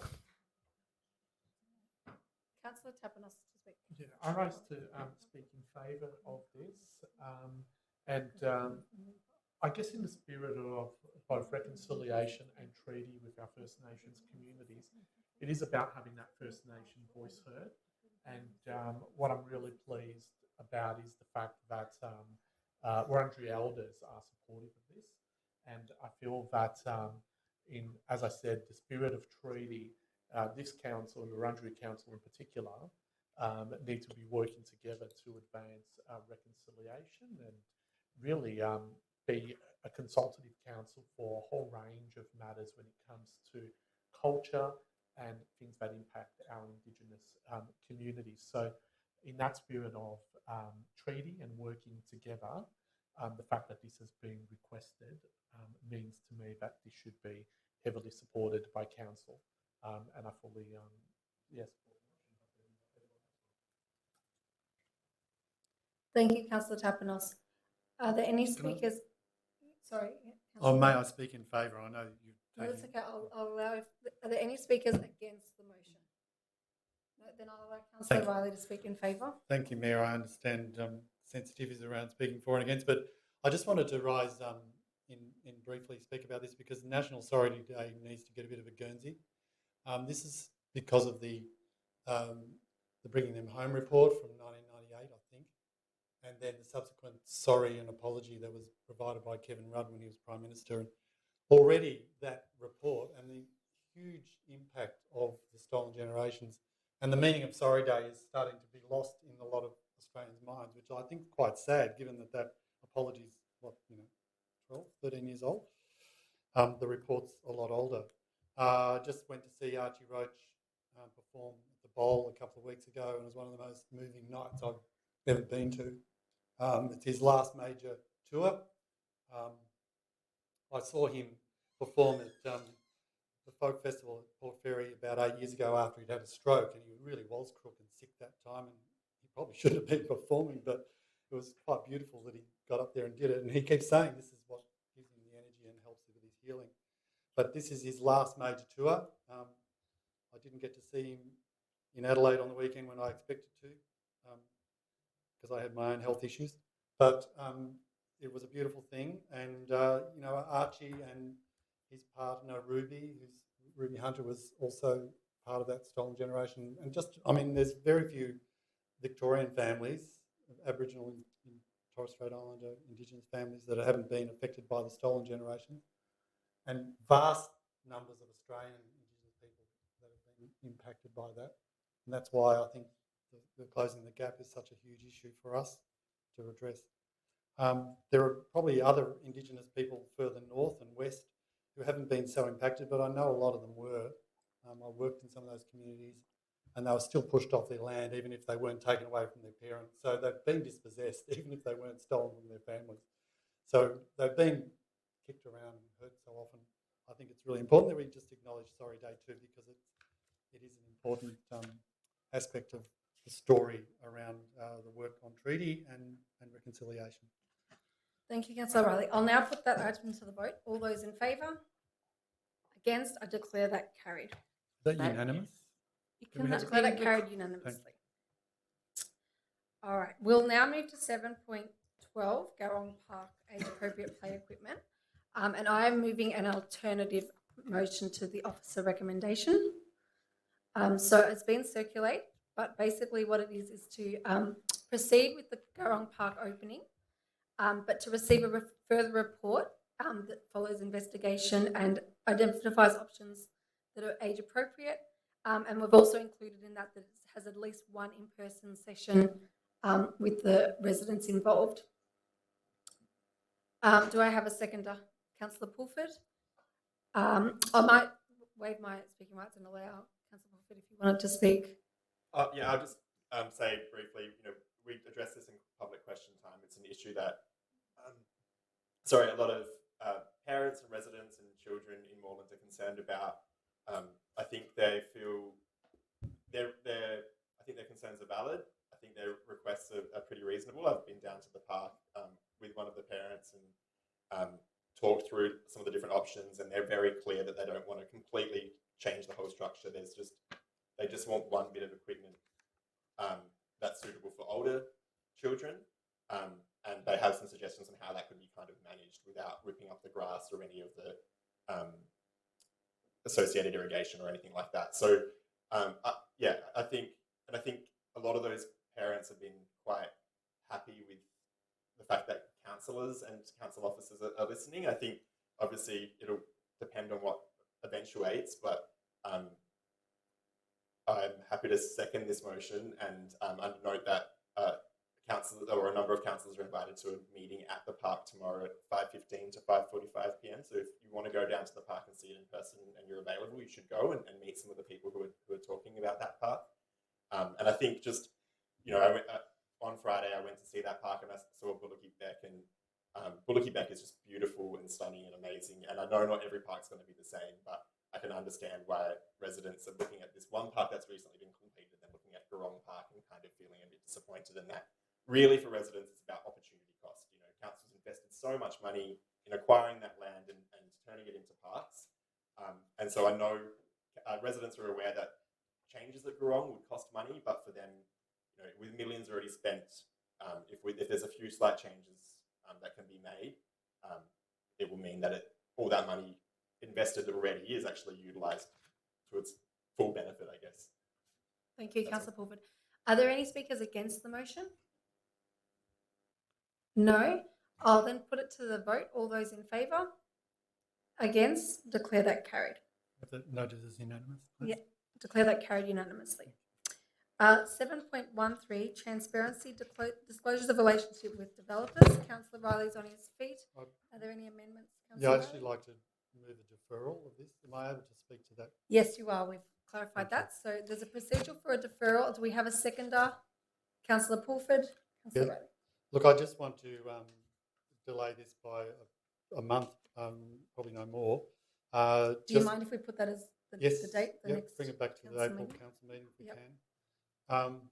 Thank you. Just to briefly say that, well, I was a bit crook, so I didn't get to work on this as much as I wanted to, but I did write to all the councillors inviting people to make some comments on how this might be further addressed or redressed. I want to just acknowledge the effort the staff have gone into producing the report, so I'm very appreciative of that. I just would like to have a bit more chance to think about how we might work it. I've already got some ideas, but it's not ready to put into a form of a motion, so I prefer to do that in April. Thanks. Thank you, Councillor Riley. Councillor Pulford? I'm happy to make my right. Great. Are there any speakers against the motion? No, then I'll put it to the vote. All those in favour, and it's the procedural to defer. Against, I declare that carried. Thank you. 7.14, Amendment C179, proposed rezoning of 77 to 80 South Street, Hadfield. Do I have a mover? Councillor El Halabi, second Councillor Yildiz. Did you wish to speak, Councillor El Halabi? No, I move the recommendations, otherwise sustained. Thank you, Councillor El Halabi. Councillor Yildiz, did you wish to speak? No, then I'll. Councillor Davison, did you wish to speak? Just quickly, because I think it's important that people know what's going on with this. So this is a small parcel of land that's in the middle of a residential zone, and it's industrial use at the moment. So what will happen is it will go to the planning minister to adopt an independent panel to review changing the zoning of the land from industrial to residential. I think it's important to note that there's only 5 industrial buildings here at the moment, and it's going to neighbourhood residential, which means it's at the lesser scale of development. So it's not going to have a lot of intense growth on there if it does get passed as neighbourhood residential. And one of the main reasons for that is the closest neighbourhood activity centre is about 900 metres away as well. So it's in a very residential area. It's going to the planning minister for consideration, and then a report will come back to council to look at that. Thank you, Councillor Davidson. I'll put that to the vote. All those in favour? Against, declare that carried. 7.15, permanent road closures, Sumner Street, Brunswick East. Councillor Riley is on his feet. Thank you, Mayor. If I have a seconder, I'll speak to it. We just, in saying so, we need to nominate the councillors, and normally the practice has been South Ward, but there's also a 4th opportunity. And I know there may be another councillor. I don't know whether the Mayor wanted to be on it or another councillor wishes to indicate. Councillor Halabi? I think Councillor Halabi wishes. Yep. Yeah. As a portfolio of councillors, Yeah, plus the ward I'll add, councillors. so we can add Riley, Conlon, Tapanos and El Halabi. I'm happy to chair unless Councillor Tapanos wants to. Thank you. Thank you. I'll just ask for a seconder. Councillor Conlon. Great, Councillor Riley. Thank you. So, yeah, look, briefly, this is a process that's been going on for a while. It really became quite an important piece of work to do when the East Brunswick Village began to be developed, and the new street was installed, and there were traffic lights there. And initially, it was going to have a tram stop there, so people wouldn't be able to drive across into Sumner Street. And the other one was, I don't know what the other one was. There was another street we've already closed in that area as well, our locality as well. So this is the second street we're now closing and making it a permanent move. So it's really important we go through this process.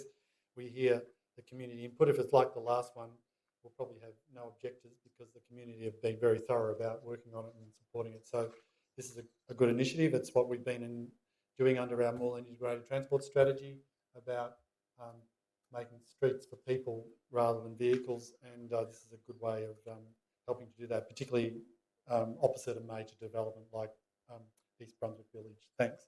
Thank you, Councillor Riley. Councillor Conlon, did you wish to speak? No, reserve rights. Great, I'll put that to the vote. All those in favour? Against, declare that carried.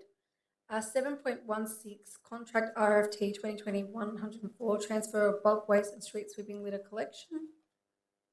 I'm happy to move. Do I have a seconder? Councillor Halabi, I'm happy to waive my rights. Do you wish to speak? No, I'll put that to the vote. All those in favour? Against, declare that carried. Councillors, I'll just move a procedural for a 5-minute adjournment till we get to noms, so we'll be back here at 9 o'clock exactly. Perfect. Oh, all those in favour? Sorry. Against? Thank you. I saw the nods. Detached house, unit, townhouse, apartment, terrace. Whatever you call it, your house is your home, and your home is Moreland. Like the rest of Melbourne, Moreland is growing. By 2036, we'll have 43,000 more residents living here, and we all need a place to live. That means we need 18,000 new homes and different types of homes to meet the needs of our increasingly diverse and changing community. We need well-designed, livable, environmentally friendly, accessible homes that suit the changing housing needs of our community. We need a range of housing that is affordable to all members of the community so that living in Moreland is a choice open to everyone. And Council is working to deliver all of this. We're sensitive to the needs of our residents and how we want our suburbs to look. Council has rules that allow for apartment buildings to be located in our activity centres. But in our residential areas, we will ensure new housing respects the established height, heritage and character of our suburbs. We have expanded our team of officers to ensure new development delivers on important features like landscaping, privacy and environmental benefits. Moreland is changing and needs a diverse range of housing. Because we're a diverse community, some of us rent, some of us own. We have single people living in houses and families living in apartments. Into the future, we know we will need more smaller homes to cater for increasing numbers of small households. We need to cater for a range of people living in a range of different housing options. It's more than just housing we're planning for, it's the infrastructure that supports it. 5,000 new street trees every year, sustainable environmental practices, green open space and better shopping strips. We're also working to make it easier for you to find out information and let us know your views on new development. Moreland is our home, one community, proudly diverse.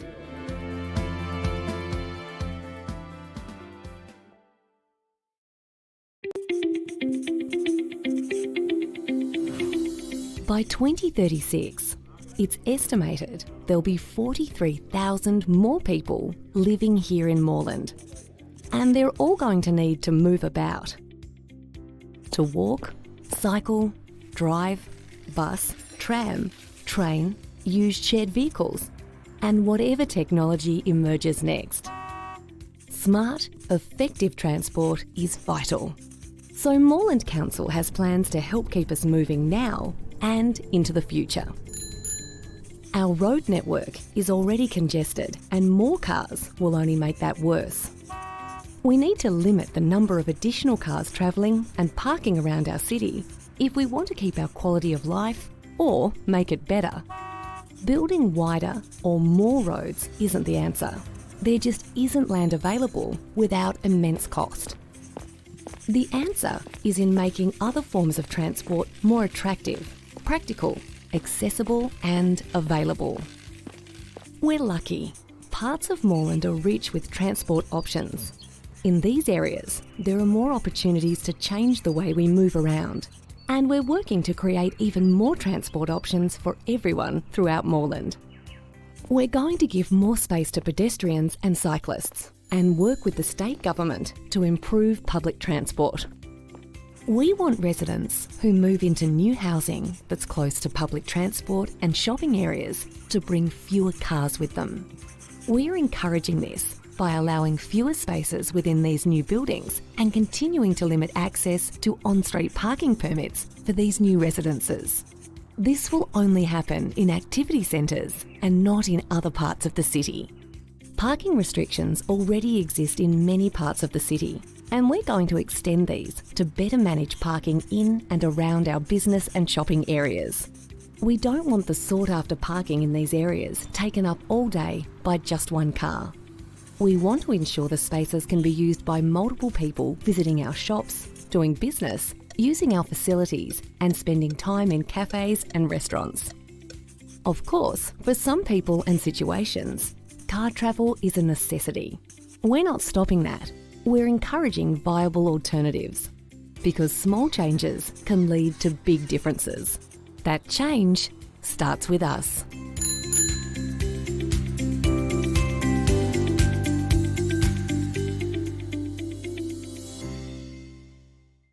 Victoria's population is growing, and Moreland is growing too. It's estimated that the Melbourne area will grow from 5 to 8 million people in the next few decades. They need to live somewhere. Some will choose to live here in Moreland. It's a great place to live. Moreland Council knows the challenges and opportunities that this increase in population brings. With 43,000 more people living here by 2036, there are important things to consider, plan for, and act on. Things like housing, transport, our open spaces, and managing the impacts of construction activity. 43,000 new people, or around 18,000 new households, means taller buildings or more buildings on existing blocks. This is not what many of us are used to, but lifestyles are changing and we need to adapt. We want to encourage these taller buildings to be located near public transport routes and where daily needs like shopping and community services are just a walk away. This way, more people won't mean lots more traffic and congestion. More flexible use of our industrial land can help too. Some land can change to accommodate new work and local jobs, and some can provide housing for more people. We are also looking at ways that some housing can remain more affordable. Council is actively buying property to improve and purchase new parks and open spaces for all residents to enjoy. This is about thoughtful planning for a great future for everyone. The things we love, the vibrant and thriving shopping areas, our great heritage areas, will still be here. But changes need to happen. We want to make sure that any development is of high quality and improves livability. So we're making decisions based on research, Gallery and those live streaming from home. We'll now move on to notices of motion, and the first notice of motion we have this evening is 8.1, completing the Child Design Excellence Scorecode by Councillor Panopoulos. I'll just state that what we're going to do is we'll be voting first on 8.1 and then on 8.2, but we're going to try and keep it to one debate as the two items are both about the scorecard. So, Councillor Panopoulos, did you have a seconder for your motion? Councillor Riley, if you'd like to speak, Councillor Panopoulos. So, yes, I've submitted this motion, and really it doesn't actually change a position that we have. It merely reaffirms, I'm just going to adjust my how I'm standing. Okay, it merely reaffirms our commitment to a previously democratically agreed upon position of council. For the context of the two people in the gallery and hopefully those watching at home, currently the Victorian Planning Scheme says that if an application for a development meets acceptable outcomes, then it should be approved, and we've got very limited grounds for objecting it. Any changes to the planning scheme to tighten things up have to be approved by the State Planning Minister. So we've got this context, right, of being bound by a planning scheme that allows acceptable developments to go up, and that's whether or not councillors or council officers think, personally, that they should be approved or rejected. So out of this, the Design Excellence Scorecard emerged as a voluntary tool for medium and high density developments, and this was to encourage excellent outcomes, not just acceptable ones. So to comply with the scorecard, developments must first meet the planning scheme, and then they have to prove that they will uphold excellent outcomes in environmental sustainable design, building materials and design, accessibility and community benefit, which includes providing affordable housing, which is one of our key goals as Moreland. The scorecard itself is not permanent. It is a trial that is being used to gather evidence to see if we are getting better quality development. As councillors, we work based upon reports and evidence. And it's very difficult to come to a position on a trial when there's not enough evidence. So this is what we do know. We know that council officers decide about 1,200 applications a year, 98% of planning applications. 2% are decided by us councillors. 6 applications have gone through the scorecard, which roughly equates to 0.5% of council officer decisions. The excellent outcomes agreed to by the applicant are enforceable through planning permit conditions and through legal agreements. They cannot use the scorecard to provide otherwise deficient developments. Recent amendments saw residents being given expanded notification of applications. 5 objectors trigger a meeting with objectors, applicants, council officers, and councillors. Compromises are often reached. Scorecard developments are subject to heightened levels of enforcement to make sure that they're doing what they said that they would do. I believe that none of the developments have been built yet, and that no scorecard application has gone through the stricter notification process. This further proves why we need to finish the trial so that we can make up our minds based upon a well-rounded set of evidence. So to summarise, we all know that planning decisions often put us in tricky situations. We sometimes end up approving decisions that we personally do not agree with. We also know that at council, new measures to deliver better outcomes for our community take time. Councillors, I'd like to think that we're all pretty level-headed and sensible and switched on. And so this is about getting enough evidence to make up our minds on the effectiveness of the trial. This motion fundamentally is about being level-headed, sensible, and switched on. Thanks. Thank you, Councillor Panopoulos. Councillor Riley? Yeah, thank you, Mayor, and thank you, Councillor Panopoulos, for moving this. I just want to speak, in addition to the points Councillor Panopoulos has made. This work came out of a loud cry from our community around the poor quality bills we're getting in our city. It wasn't only about the scorecard, but it was also about a set of design advice sheets which are available on our website, which is also part of this work and is often getting forgotten in the debate. The hitch I understand for a lot of councillors is that one of the incentives for having developers seek a scorecard is to actually avoid having it to come to a PALM meeting, a planning and related matters meeting. That can be save them around 4 to 6, 8 weeks in terms of getting their approvals through. The perverse thing about this is that we're talking, as Councillor Panopoulos said, about 0.5% of the applications, and at the moment that's up to 6. We had 5 when we last decided this in December, when we made the last decision, and we've had 1 since then. The other thing is that we're debating some of the best developments in our city, and the question is, would we be getting these development proposals if we didn't have the Design Excellence Scorecard? Well, that's what the trial is about, to try and produce that evidence, whether we'd be getting them or not. I'm strongly of the view that we wouldn't be getting many developments with 50% accessibility for people with disabilities. We wouldn't be getting extra affordable housing dwellings. We've got 16 so far out of those, and there are many other things that are providing us, like with additional solar PV installations, that we wouldn't be getting under a standard application. So there's a lot of things that it's providing us. It's making the city much more resilient to climate impacts. It's actually ensuring that these buildings will be around in 50 to 70 years' time and not being replaced because of the poor quality bills we're getting. That's why we did this. That's why we're trying to work on it. It's one of our residents referred to this as a fast tracking scheme this morning in the question time. It's not a fast track. It does avoid coming to the PALM meetings, but it doesn't prevent objections. It doesn't prevent having a public information discussion, and it doesn't prevent people talking to us as councillors about their concerns for those proposals. So whilst I share the concern around it not coming to PALM, this is a trial and a way of trying to get this up. So it was about a bit of give and take, and unfortunately that was the give, and a way of giving some incentive. There is some interest, and clearly some developers are seeing this as a nice thing to be able to hang on their work. That's not the real reason we're doing it. We're trying to do it to get to good development and good outcomes. And lastly, the development the proposal we made in September was to actually ensure that they separate the two processes much more clearly. We don't get the conflation we had in the first round of trials, and that we actually have separate notification to the neighbours in the area.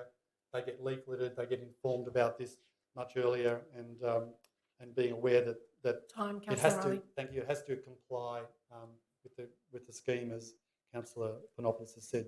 So I think it's worth us getting the evidence and seeing it through to its time. Thank you. Is this a speaker against the motion? Councillor Tapinos. Yeah, I rise to speak against this motion and in support of the next motion that's coming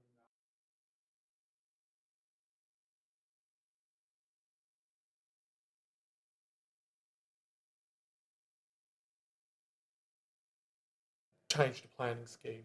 And we are doing that as well. And you saw a motion today about ESD outcomes. I fundamentally disagree on a principle of trading away democratic rights of our residents and elected councillors to have a decision about a planning application in the chamber. Trading that away to get better outcomes that applicants should be providing anyway, in many respects. For me, it's a principles argument. As councillors, we are involved in planning and we have an opportunity to change the way our city develops. This is dealing with a small sum, but it's dealing with some of the biggest developments. And I believe one of them, which is due to be subject, is, I believe, 10, I could be wrong, but about 10 stories on Albion Street. Now, I don't get a say on that, and the community can't lobby me to have a say on that because it meets, or it may meet, a scorecard. I think that's unacceptable. I think that you've got to stick to your principles, and many people, many councillors here will talk about consultation as their big priority and listening to residents. And yet here we have a scorecard scheme which does fast track. And what it means is it denies the residents a right to say to their councillor, I want you to call this up and have it discussed in the chamber, and denies me that right to make a decision on these applications in the chamber in a public open debate after hearing residents. I think we've had this now for 2 years. It's enough. It's enough of a trial. Let's end the trial now. Let's get a report. Let's assess whether this should continue or not. But for me, it certainly should not continue. Even if it produces on one development or two a slightly better outcome, the cost is too great. The cost of denying residents their democratic rights is too great to consider.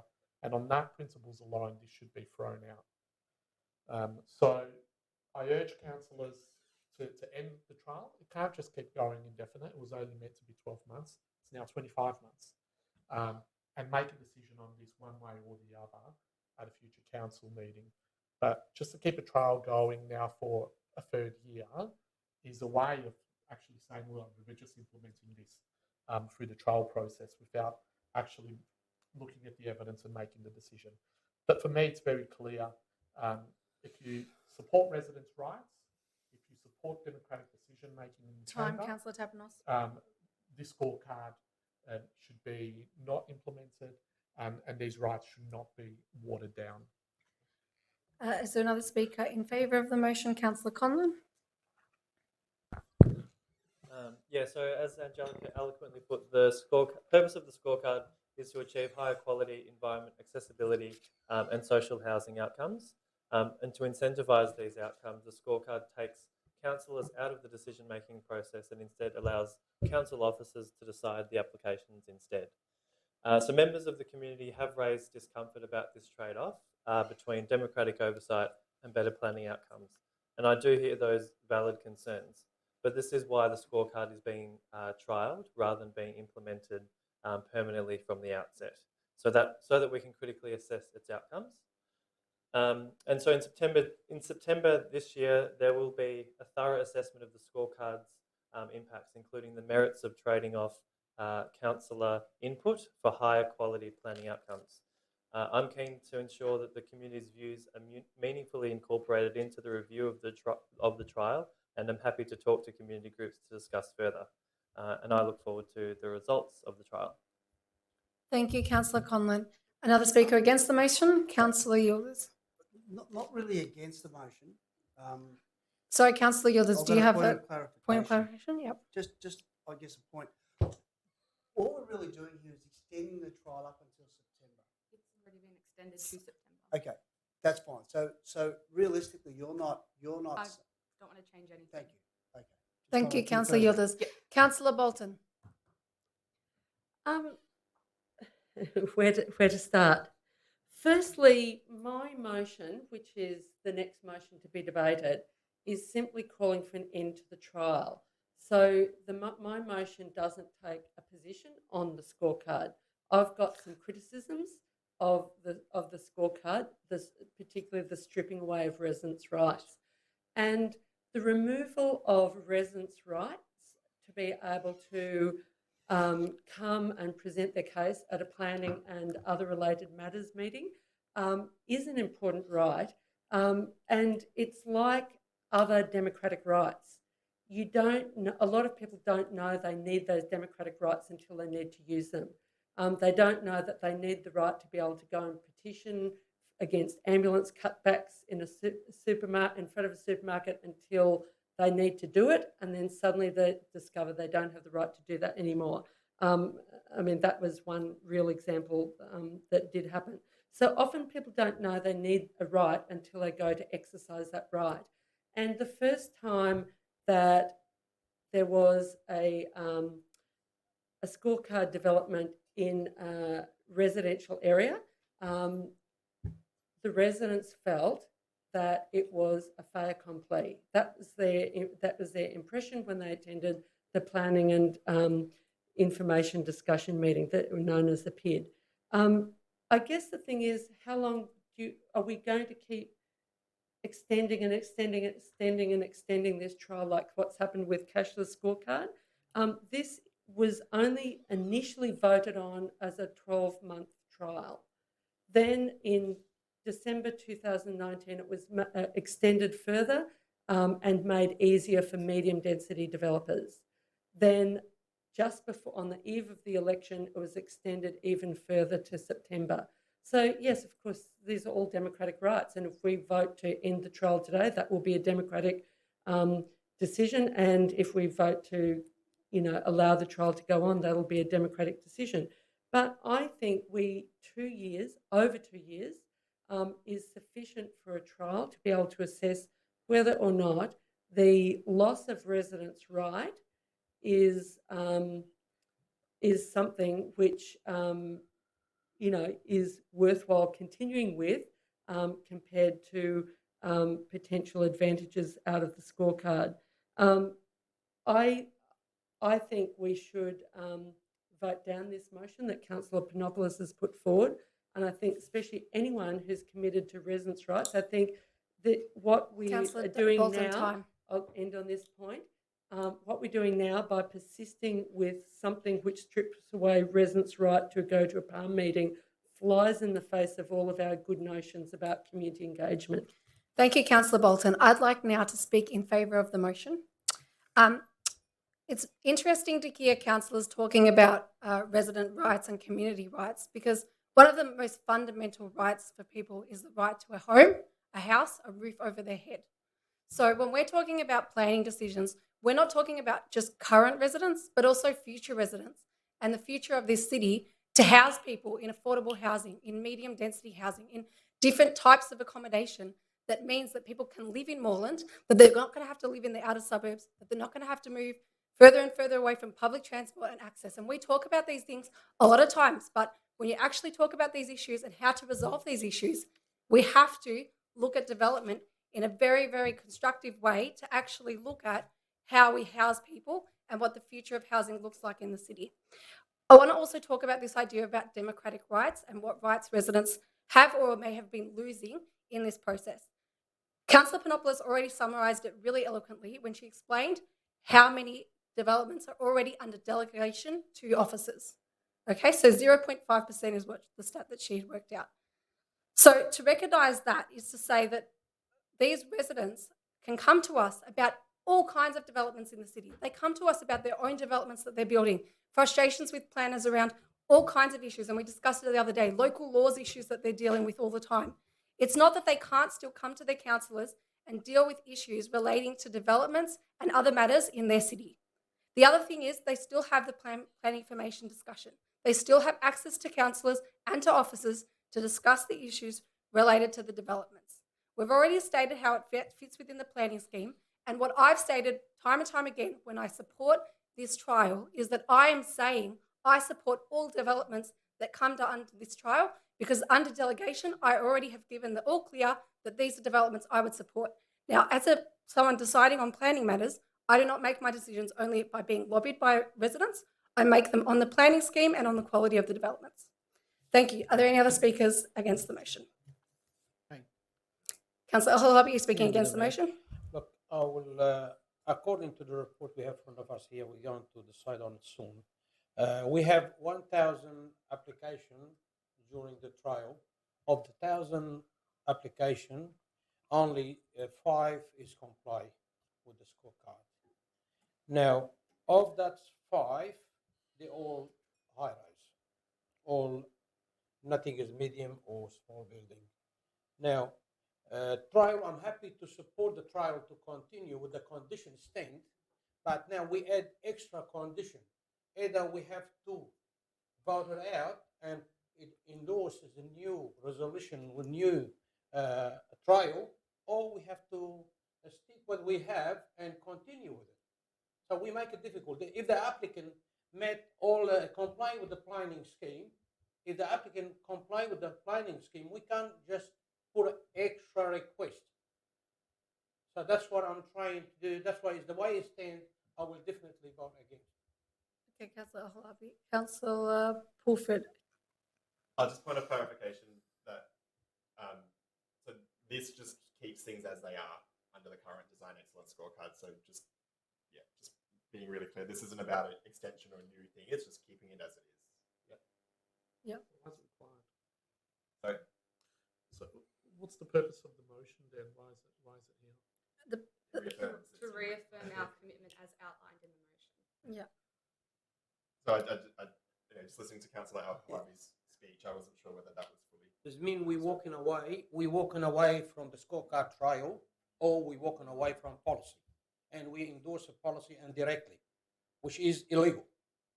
Okay, according to the planning scheme, if the applicant met all the requirements, so he's fine, standing. What we're asking extra for better quality building, so we can't endorse it as a policy. There's nothing illegal about it. Oh well, we can endorse, but to me it's illegal. It's a voluntary tool. Is that your? Yeah, Councillor Al-Halabi, Kirsten, did you wish to quickly explain? Councillor Al-Halabi, Kirsten's just going to, the director is just going to, yeah, just the effect of this motion in relation to the planning scheme and the voluntary nature of the motion. Yeah, sorry, it's not going to be a very long answer either, but it's taking a long time to get the microphone through the mayor. In terms of what the scorecard does, it is a voluntary requirement. What it does, though, is it means that all of the standards within the planning scheme all have to be met. The discretion normally when you apply is that you don't have to apply all of the standards. What it also does, though, is encourages applicants to go above and beyond. So this is why it's called the Design Excellence Scorecard. It's not just the acceptable provisions that are in the planning scheme. But there's nothing illegal about it. It's all voluntary. Okay, now. Councillor Al-Halabi, do you have a question? Yeah, point of clarification. Okay, if the applicant is comply with the planning scheme, and we make it harder as a council, we make it harder, and the applicant went to VCAT, are we have anything we can stand on? Anything we can defend the council decision? Or we go in there and we say, sorry member, we want to make it difficult. That's what I wanted to be clear. Then I can vote. I know which way I vote. Thank you, Councillor Al-Halabi. I'll just quickly answer that. So as we stated, it's a voluntary pathway for some developers to choose to go down when they have a development that they want to meet the scorecarding. And when they do that, that means they do not go through the PALM meeting that we have. I agree with me, but what I'm saying, when I say illegal, that's the point I mean. If the applicant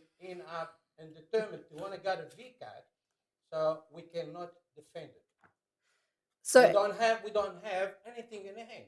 So this will become illegal. So, through the director, just to explain to Councillor El Halabi, if someone were to follow the scorecard path and find themselves without a design excellence development, can you just summarise what they would then, their next steps would be? So if they don't comply with the scorecard? Yes. Yeah. So that would just be a normal planning application process. And they can either appeal against council's decision or the objectors can appeal against it. So it is, as with both avenues, there's still a VCAT opportunity for anyone unhappy with the decision. Okay. Councillor Pulford, did you wish to speak in favour of the motion? I'll just be quick. I encourage other councillors to support this motion. It doesn't change council policy as it stands. It reaffirms our current policy that for the Design Excellence Scorecard, which is a voluntary system. And so any councillor who is, like me, happy to see the trial go through to its completion in September, I encourage you to vote for this motion and not the next motion. It's not extending the trial further than that. All it is doing is just saying what we've currently said we're going to keep, and we're not going to change it until September. So it doesn't go straight into aspects of illegality or unlawfulness.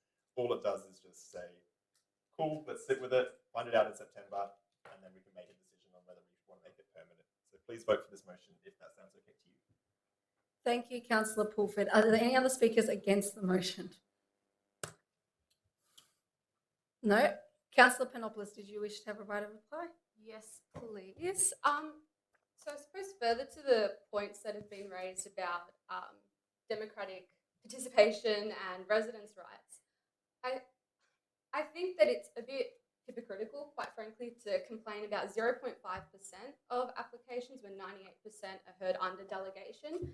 And further to that, there exists separately the fast tracking Fix Smart scheme, I believe, which severely limits residents and neighbours and their right to be notified of the development that's going up right next door to them. So it's just a little bit perplexing to me why this is the sticking point, but not the fact that 98% of decisions are made under delegation, and this accounts for 0.5% of those decisions. In terms of the framing of the length of this trial, again, I have a pretty big issue with that. If 2 years is deemed to be too long, well, why do we have a council plan for 4 years? Why do we have a council vision for 10 years? Why do we have play strategies that go on for longer than 2 years? It doesn't make sense to me when we are trying out a new program. We need to give it the time so that we can see it through fully, and that means making sure that we have enough applications within that time period so that we're analysing more than just 5 cases, or that we're analysing more than just 3, or whatever the number is. I personally would not be able to confidently say, yes, I have made my decision on a trial and I am well informed and well rounded. I would not be able to say that if I only had 5 or 6 applications before me. I think we operate in every other area of council based upon a solid block of evidence. So to say that this is something that we will not apply that standard to me, is perplexing. So please vote for this. Thank you, Councillor Panopoulos. I'll now put this to the vote. So all those in favour of this motion? All those against? I declare that carried. And Councillor Panopoulos has called for a division. So all those in favour? Councillor Pulford, Councillor Panopoulos, Councillor Davidson, Councillor Pavlidis, Councillor Riley, Councillor Carly Hannon, Councillor Conlon and Councillor Yildiz. And all those against? Councillor Bolton, Councillor El Halabi and Councillor Tapanos. I'll now move on to Councillor Bolton's notice of motion. Well, my motion would lapse because we've just voted on that. We have confirmed that we still need to vote on your notice of motion, but we'll, unless you want to withdraw the notice of motion. Oh, I'd be happy if people want to vote on it. But we'll vote on it. Normal meeting procedure is that a counterposed motion would lapse. That's the normal meeting procedure. Yeah, my understanding is because it's 2 notice of motions, it's different. Anyway, if we have a second for Councillor Bolton's notice of motion, Councillor Tapanos, and then if we're happy to just vote, I'll put it to the vote. So all those in favour and all those against, I declare that lost. Did we want a division? No, we're okay. Good. Great. Okay. All right. So 8.3, I have a conflict of interest, and it's a material conflict. So I'll ask Councillor Riley to take my position, and I will be stepping up.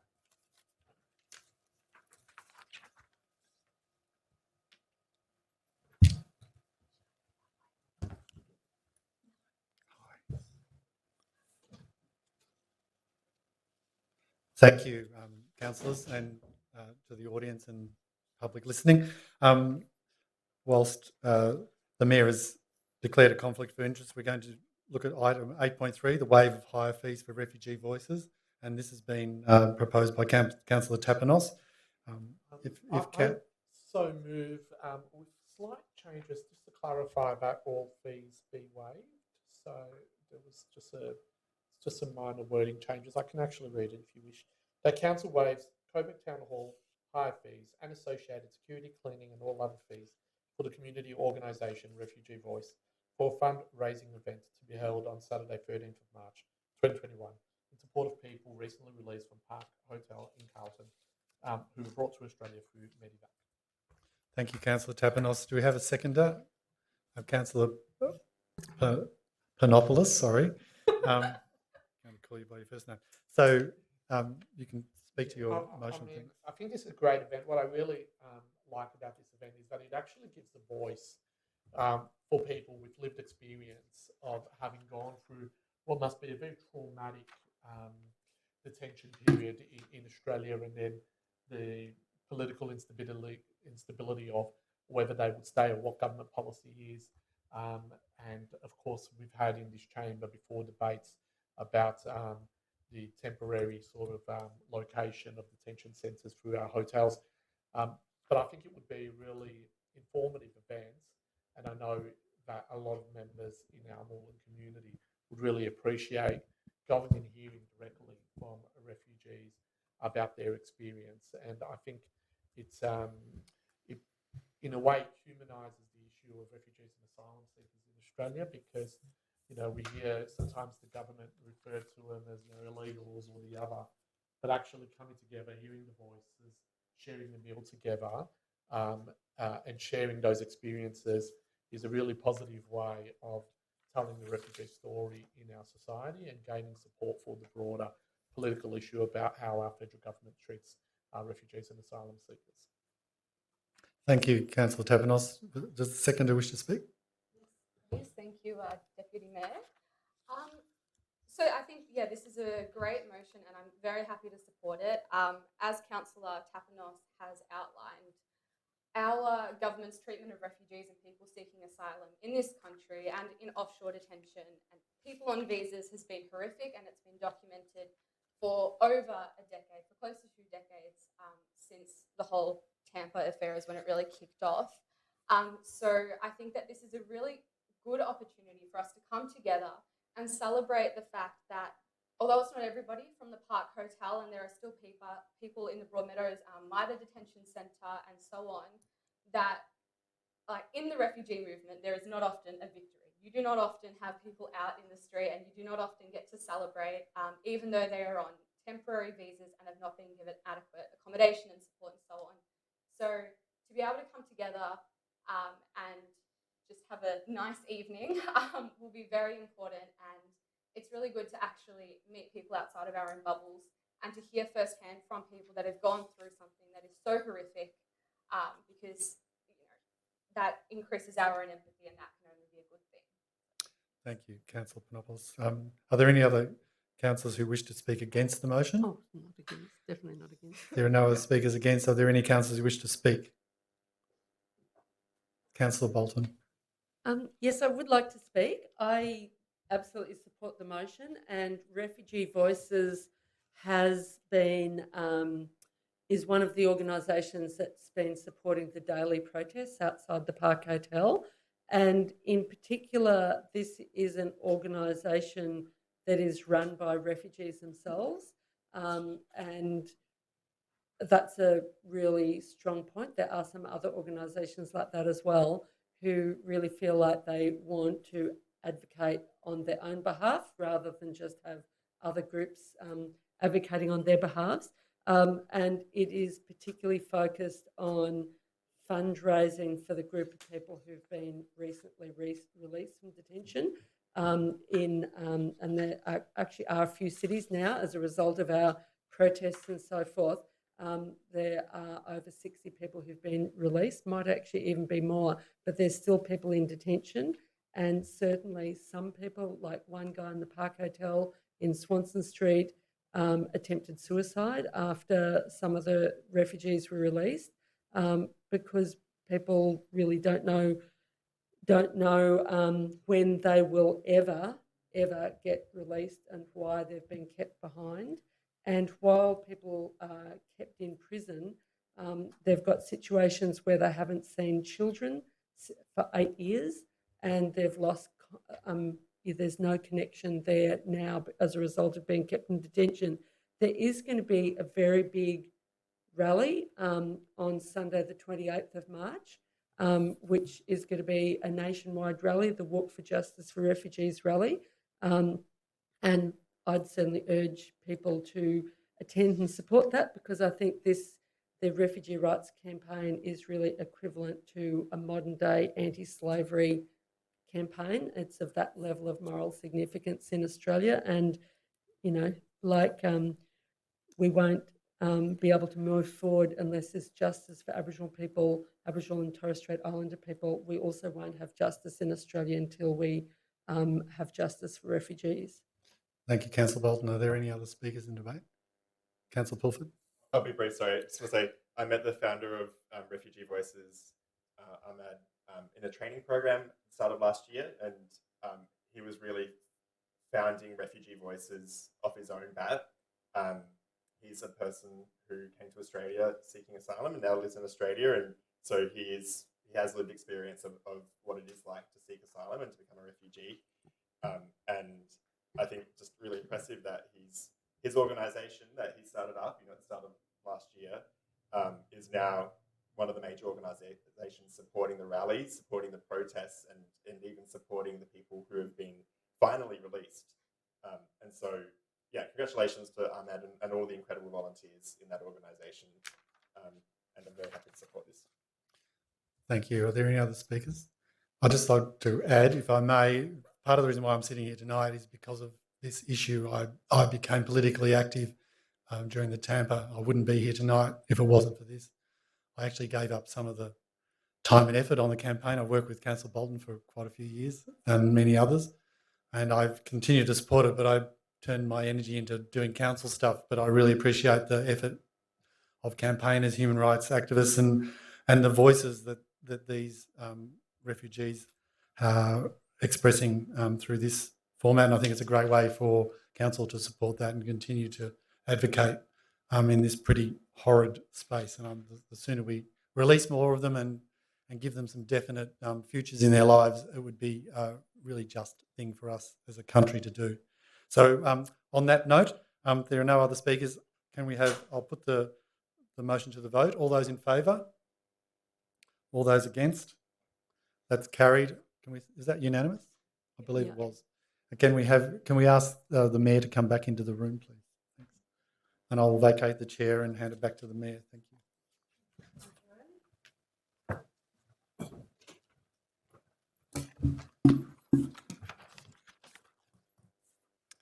Thank you. I'll move to 8.4, planning for future play space adjacent to Brunswick South Primary School.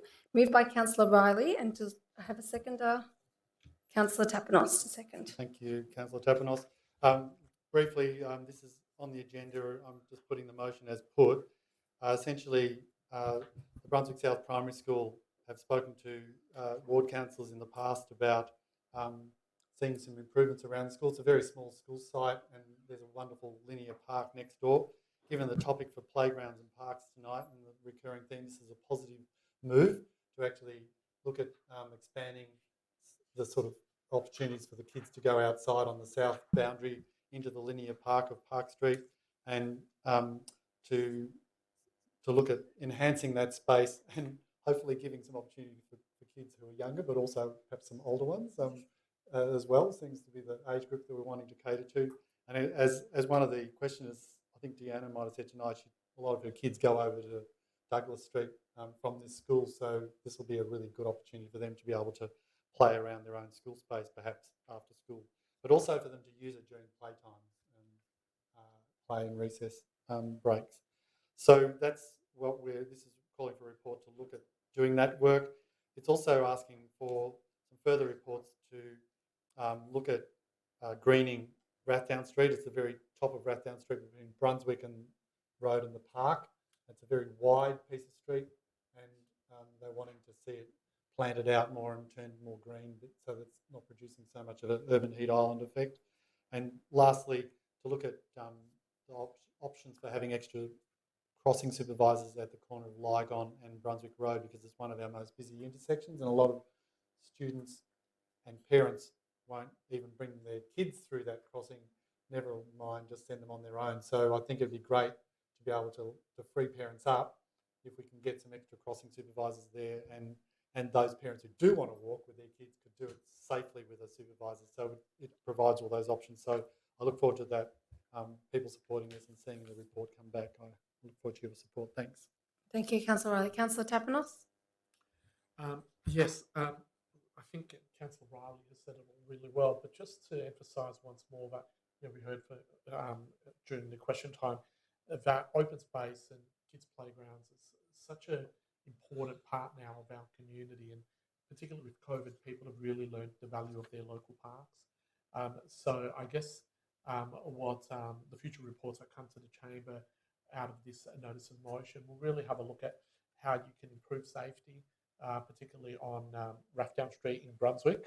The small part of it goes, that's actually in our municipality, for the school community, how you can actually provide a greener area and green and trees in the area, but also how you can better utilise Linear Park and actually put playground equipment potentially to make sure that it is a park that's better utilised by the community and enhanced. So I guess nothing in this notice of motion is actioning things today, but it's calling for the future reports, which will provide us with the information to make these relevant decisions. But I think this will keep the entire community in that area, particularly the school community, very happy.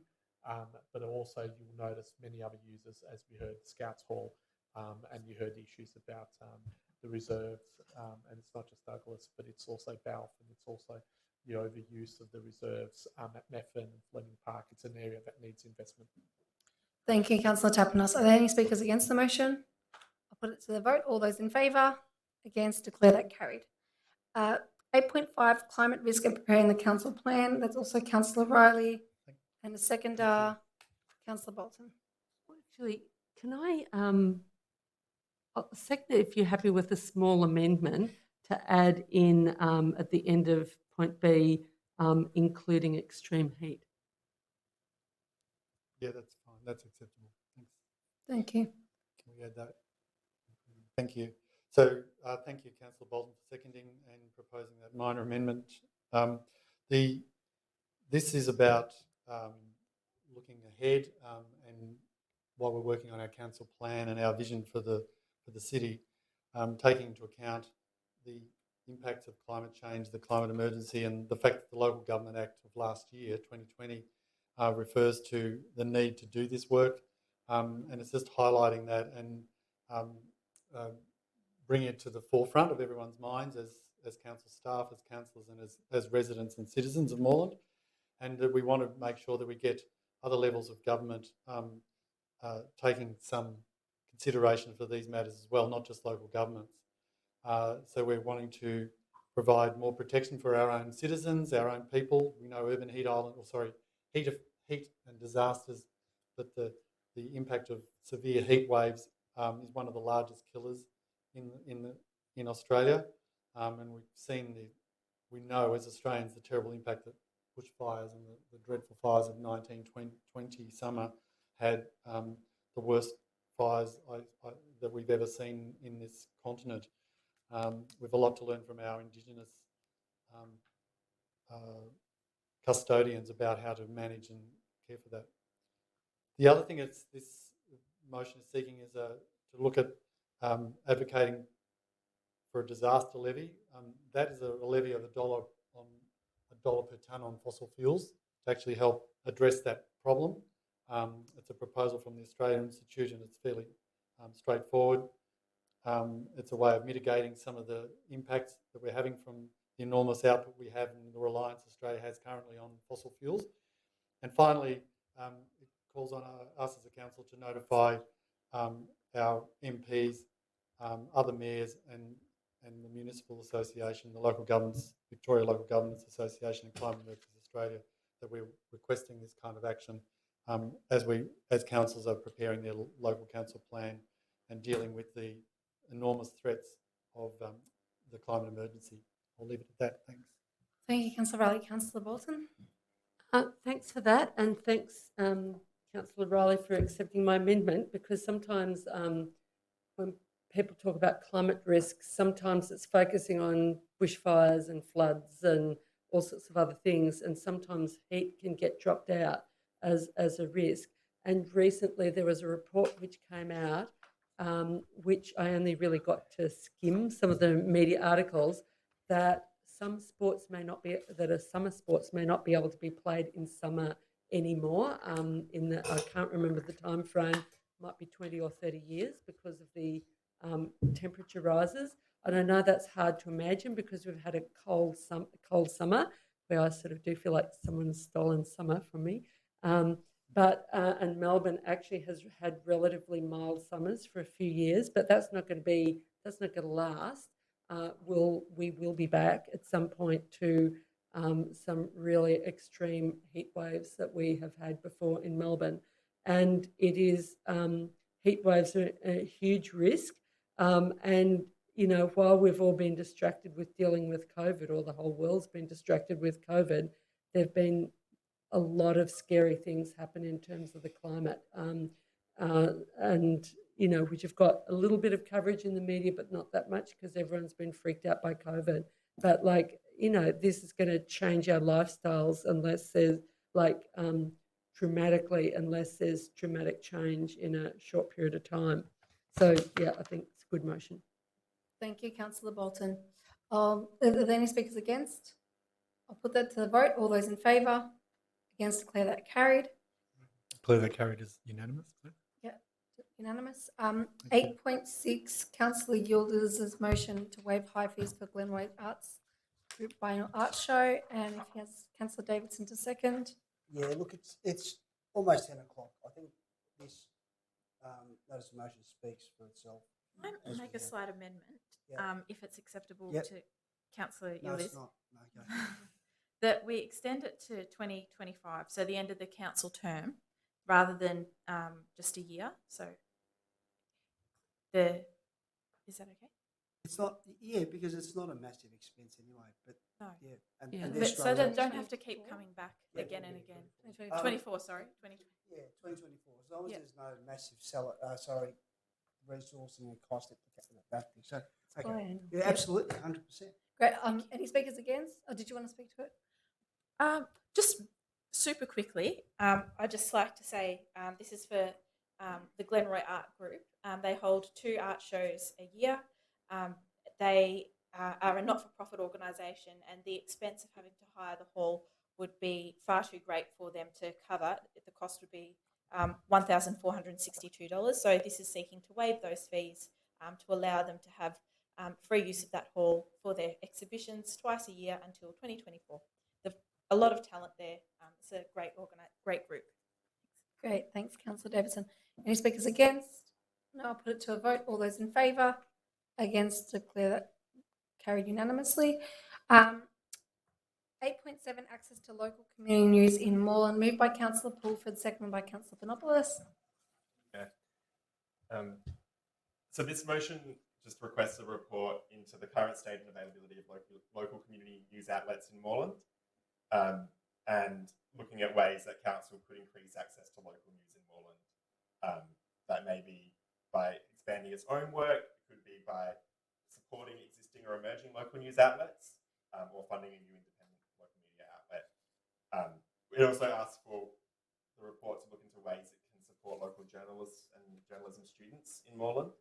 So the idea for this is throughout the pandemic, people have reconnected to their local areas and local communities in ways that they didn't before, because travel overseas or travel around the city meant that they weren't spending much time close to home. But now that we've spent probably almost a year, or most people have spent almost a year close to home, I think it's seen this reinvigoration of energy and passion for our local community.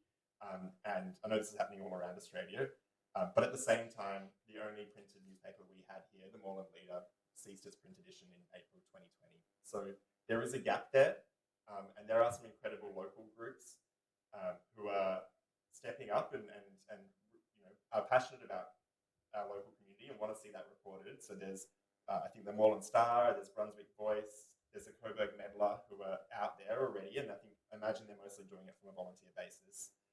So I'm interested in just receiving a report to look at how we can expand community news access in Moreland. The other thing I want to note is just that journalists do incredible work at keeping bodies like this accountable. I've worked with journalists. I've been a media advisor for a number of years and worked with journalists, and with the rise of the tech giants like Facebook and Google and the kind of revenue streams of traditional media outlets declining, we've seen so many journalists laid off around the country. And I'm sure there's been people who've been working journalists in Moreland who've also lost their jobs. So anyway, this is, just asking for a report, and I hope that you support it. Thank you, Councillor Bolton. Councillor Panopoulos, did you wish to speak? No. Are there any speakers against? Then I'll put it to the vote. All those in favour? Against? Declare that carried. Thank you. 8.8, Justice for Refugees in Moreland City Council, moved by Councillor Panopoulos, seconded by Councillor Conlon. Thank you, Mayor. So this is quite an extensive one, so I'm not going to read through it because it's been circulated previously, and I won't also talk at this one for quite a while because we did have the discussion on the justice, refugee voices and waiving the hire fee, and it related to sort of how we as Moreland Council have been stepping up and really assisting people in our community, and also taking part in a lot of advocacy that is very important in building the case. In building the case for treating people kindly and humanely. And as multicultural portfolio holder with Councillor Al-Halabi, we are responsible for the social cohesion plan and implementing these strategies. So I hope that we're both quite heavily involved in ensuring that our migrant communities and our refugee communities are looked after, both in symbolic ways of writing letters and holding up banners and that sort of thing, but also in providing practical support, which I believe is what item 10 specifically aims to do. So that's all from me. Thank you, Councillor Panopoulos. Councillor Conlon, did you wish to add anything? No, thanks. Thank you. I'll put that to the vote. Propose a slight amendment. Councillor Bolton. So at the end of point 10, at the end of point 10, to add the words that this report should include recommendations on measures that council can take to assist refugees and asylum seekers with free access to its services and potential employment programs. Councillor Panopoulos, I'm not opposed to it, but don't we already offer that through the mayoral task force that was done a couple of years ago? There was a big wave then. So, I mean, we can have it there to make it clear to people in 2021 what we have been doing. That was about the removal of SRF. I always forget the acronym. SRSS. That funding. That was what the mayoral task force was about. There's also the separate bit, I believe. And Moreland Council used to be involved with an employment program. Thank you. We'll just not get into the discussion. We'll just adopt it because the report will talk to what's currently being done and any future recommendations as well. Okay, so then I'll put it to the vote. All those in favour? Against? Declare that carried. Okay, so 8.9, greater transparency around conducting council meetings, moved by Councillor Conlon, seconded by Councillor Yildiz. Thanks, Mayor. Sorry. Yes, absolutely. Sorry. Thanks. I took your hand as a gesture. You also got my email. So yes, council meetings are obviously a very important democratic forum where members of the public can obviously hold us councillors to account, as well as being streamed online. And yeah, in-person meetings are obviously much better, more accessible compared with online meetings. online meetings are much more clunky and difficult for lots of people to use and access. We saw that last month with people trying to do question time. It was just very difficult. And so the pandemic has meant that we've had to shift our meetings online for much of 2020, a totally legitimate response to the response by council to limit the spread of COVID. But as restrictions have eased, there have been some occasions where the community was sort of expecting some council meetings to be held in person, but they were then shifted online. And I understand that council has been following a very strict COVID process and following all relevant health advice in making such decisions. But there have been some occasions where it's been a little bit unclear as to exactly what rules council is following when determining whether it can chooses to hold meetings online or in person. So again, I'm not questioning the merits of those decisions. This motion is proposing that council create a clear set of guidelines that explain to councillors and the public the specific criteria that it will follow when making these important decisions in the future. So this will help provide us councillors, staff, and also the community will provide us with a little more certainty during these volatile times. Thank you, Councillor Conlon. Councillor Yildiz? Just very quickly, I want to commend Councillor Conlon because we are transitioning out of COVID, and I think it's more personable to be having meetings with us. Tomorrow night's meeting, for instance, is by Zoom, but I think it's better for us to also engage with each other, but engage with our massive audience that's out there tonight, 2 people. But we would hope that this will hopefully attract more people to come to the gallery. And yeah, well done. I just hope we get this over the line. Councillor Tapanos, are you speaking against the motion? No, I'm also speaking in favour. No, we're putting it to a vote. Thank you. All those in favour? Against? I declare that carried. Okay. I'll move to whether we have notices of rescission from councillors. Foreshadowed items is 10. No, I believe we have urgent business. Councillor Yildiz, do you have urgent business? Just a quick one. Can I just acknowledge Sally Curran? Oh, sorry, that's in would you like to? Okay, 1 second. That would involve. It's not a motion or anything. It's just foreshadowed items. General business. All right, we have to. Well, we don't have general. Great. I'll move suspension of standing Yeah. orders to allow. Okay, thank you. Councillor Riley moving, Councillor Tapanos seconding. All those in favour?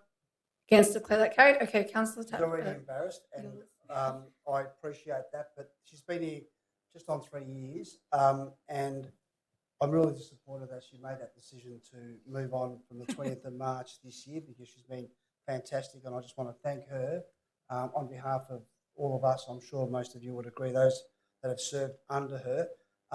Responsive, caring, genuine. I'm just really saddened to see you go. We're losing some really good staff, and we're getting replaced. We're getting fantastic staff like you replaced as well, which is good, but you'll be a massive loss for this organisation. So thank you, Sally, for all your work. As a point of, you didn't really mean it that glowing thank you, Sally. So please fix that up. Okay. All right. We'll return to We move to resume standing resume orders. standing orders. Thank you, Riley and my Councillor Tapanos. All those in favour? Against, declare that carried. Okay. So number 11, urgent business. I believe Councillor Bolton has some urgent business. Yes. So I think you. Well, firstly, if you please I state think it first, Councillor, and then I'll explain. So the urgent business is it's slightly reworded from what was circulated today in recognition that council officers have agreed to stop the works at Douglas Reserve. So it's council supports the halting of works at Douglas Reserve, reviewing the design to ensure it provides engaging play opportunities from the prospective primary school-aged children and reopening the site in its current state for use by the public during this process, that the outcome of this process come back to council for a decision. Okay, thank you. So that's, everyone can read that there. So I'm just going to read out what urgent business is. So In the governance rules 3.6.5, one, if the agenda for a meeting makes provision for urgent business, business cannot be admitted as urgent business other than by a resolution of council, and only then if it relates to or arises as a matter which has arisen since distribution of the agenda. B is deferring the item until the next meeting, and this will mean a decision on the item will not have effect on the matter. C, the item involves a matter of urgency as determined by the CEO, which is not the case. And D, if it cannot be addressed through an operational service request process. Now, I would argue that, as Councillor Bolton has stated, it is already being addressed. So therefore, I would say that D means that it is not an urgent item.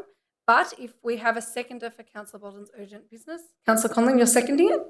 Okay. Councillor Bolton, if you wish to speak. Yes, so I guess I'm speaking to my right to put it rather than speaking correct. to it. I think it is important because I think it is it has arisen since the last council meeting, since the agenda went out, but it's particularly asking for the outcome or the concept plan to come back to council, and it's thanking council officers for stopping the works, but it's seeking that extra. Thank you, Councillor Bolton. I'll just ask for a motion for an extension of time. Moved by Councillor Pulford, seconded by Councillor Riley. All those in favour? Against? Declare that carried. Councillor Conlon to speak in favour of why it's an urgent business item. Yeah, well, I think, I don't fully. I think that it's been articulated already. The governance rules. I was going to speak to That's okay. the actual issue. We'll have to vote on whether it's on whether it is urgent first, and then if it is put into the agenda, then we'll debate the substantive. Okay, so we're putting the procedures. Speak against the urgency. Okay, sure. Yeah, I mean, I know that this is an issue that a lot of councillors care about, but seriously, like, council meetings are run under the meeting procedures, and I don't think under any of those sections you could argue that this is urgent business. I mean, this project has been stopped. The outcome that this motion achieves has actually already happened. It's past 10 o'clock and we still have a large chunk of this meeting to continue. In the in-camera session and a number of items still to be debated. I don't see, and I haven't heard anything from the mover or the seconder that says to me that this is urgent business, which isn't just something in the standing orders, but it's also in the Act as well. So I really cannot vote for this. Thank you, Councillor Tabernas. Are there any other speakers in favour of the urgent business? No? I'll put that to the vote then. All those in favour? All those against? I declare that lost. I'll now move to confidential business. So I need a motion to close the meeting to the public. Moved by Councillor Riley, seconded by Councillor El Halabi. All those in favour? Against? I declare that carried. And I declare the meeting closed at 10:03 p.m. Thank you. Yeah, I have a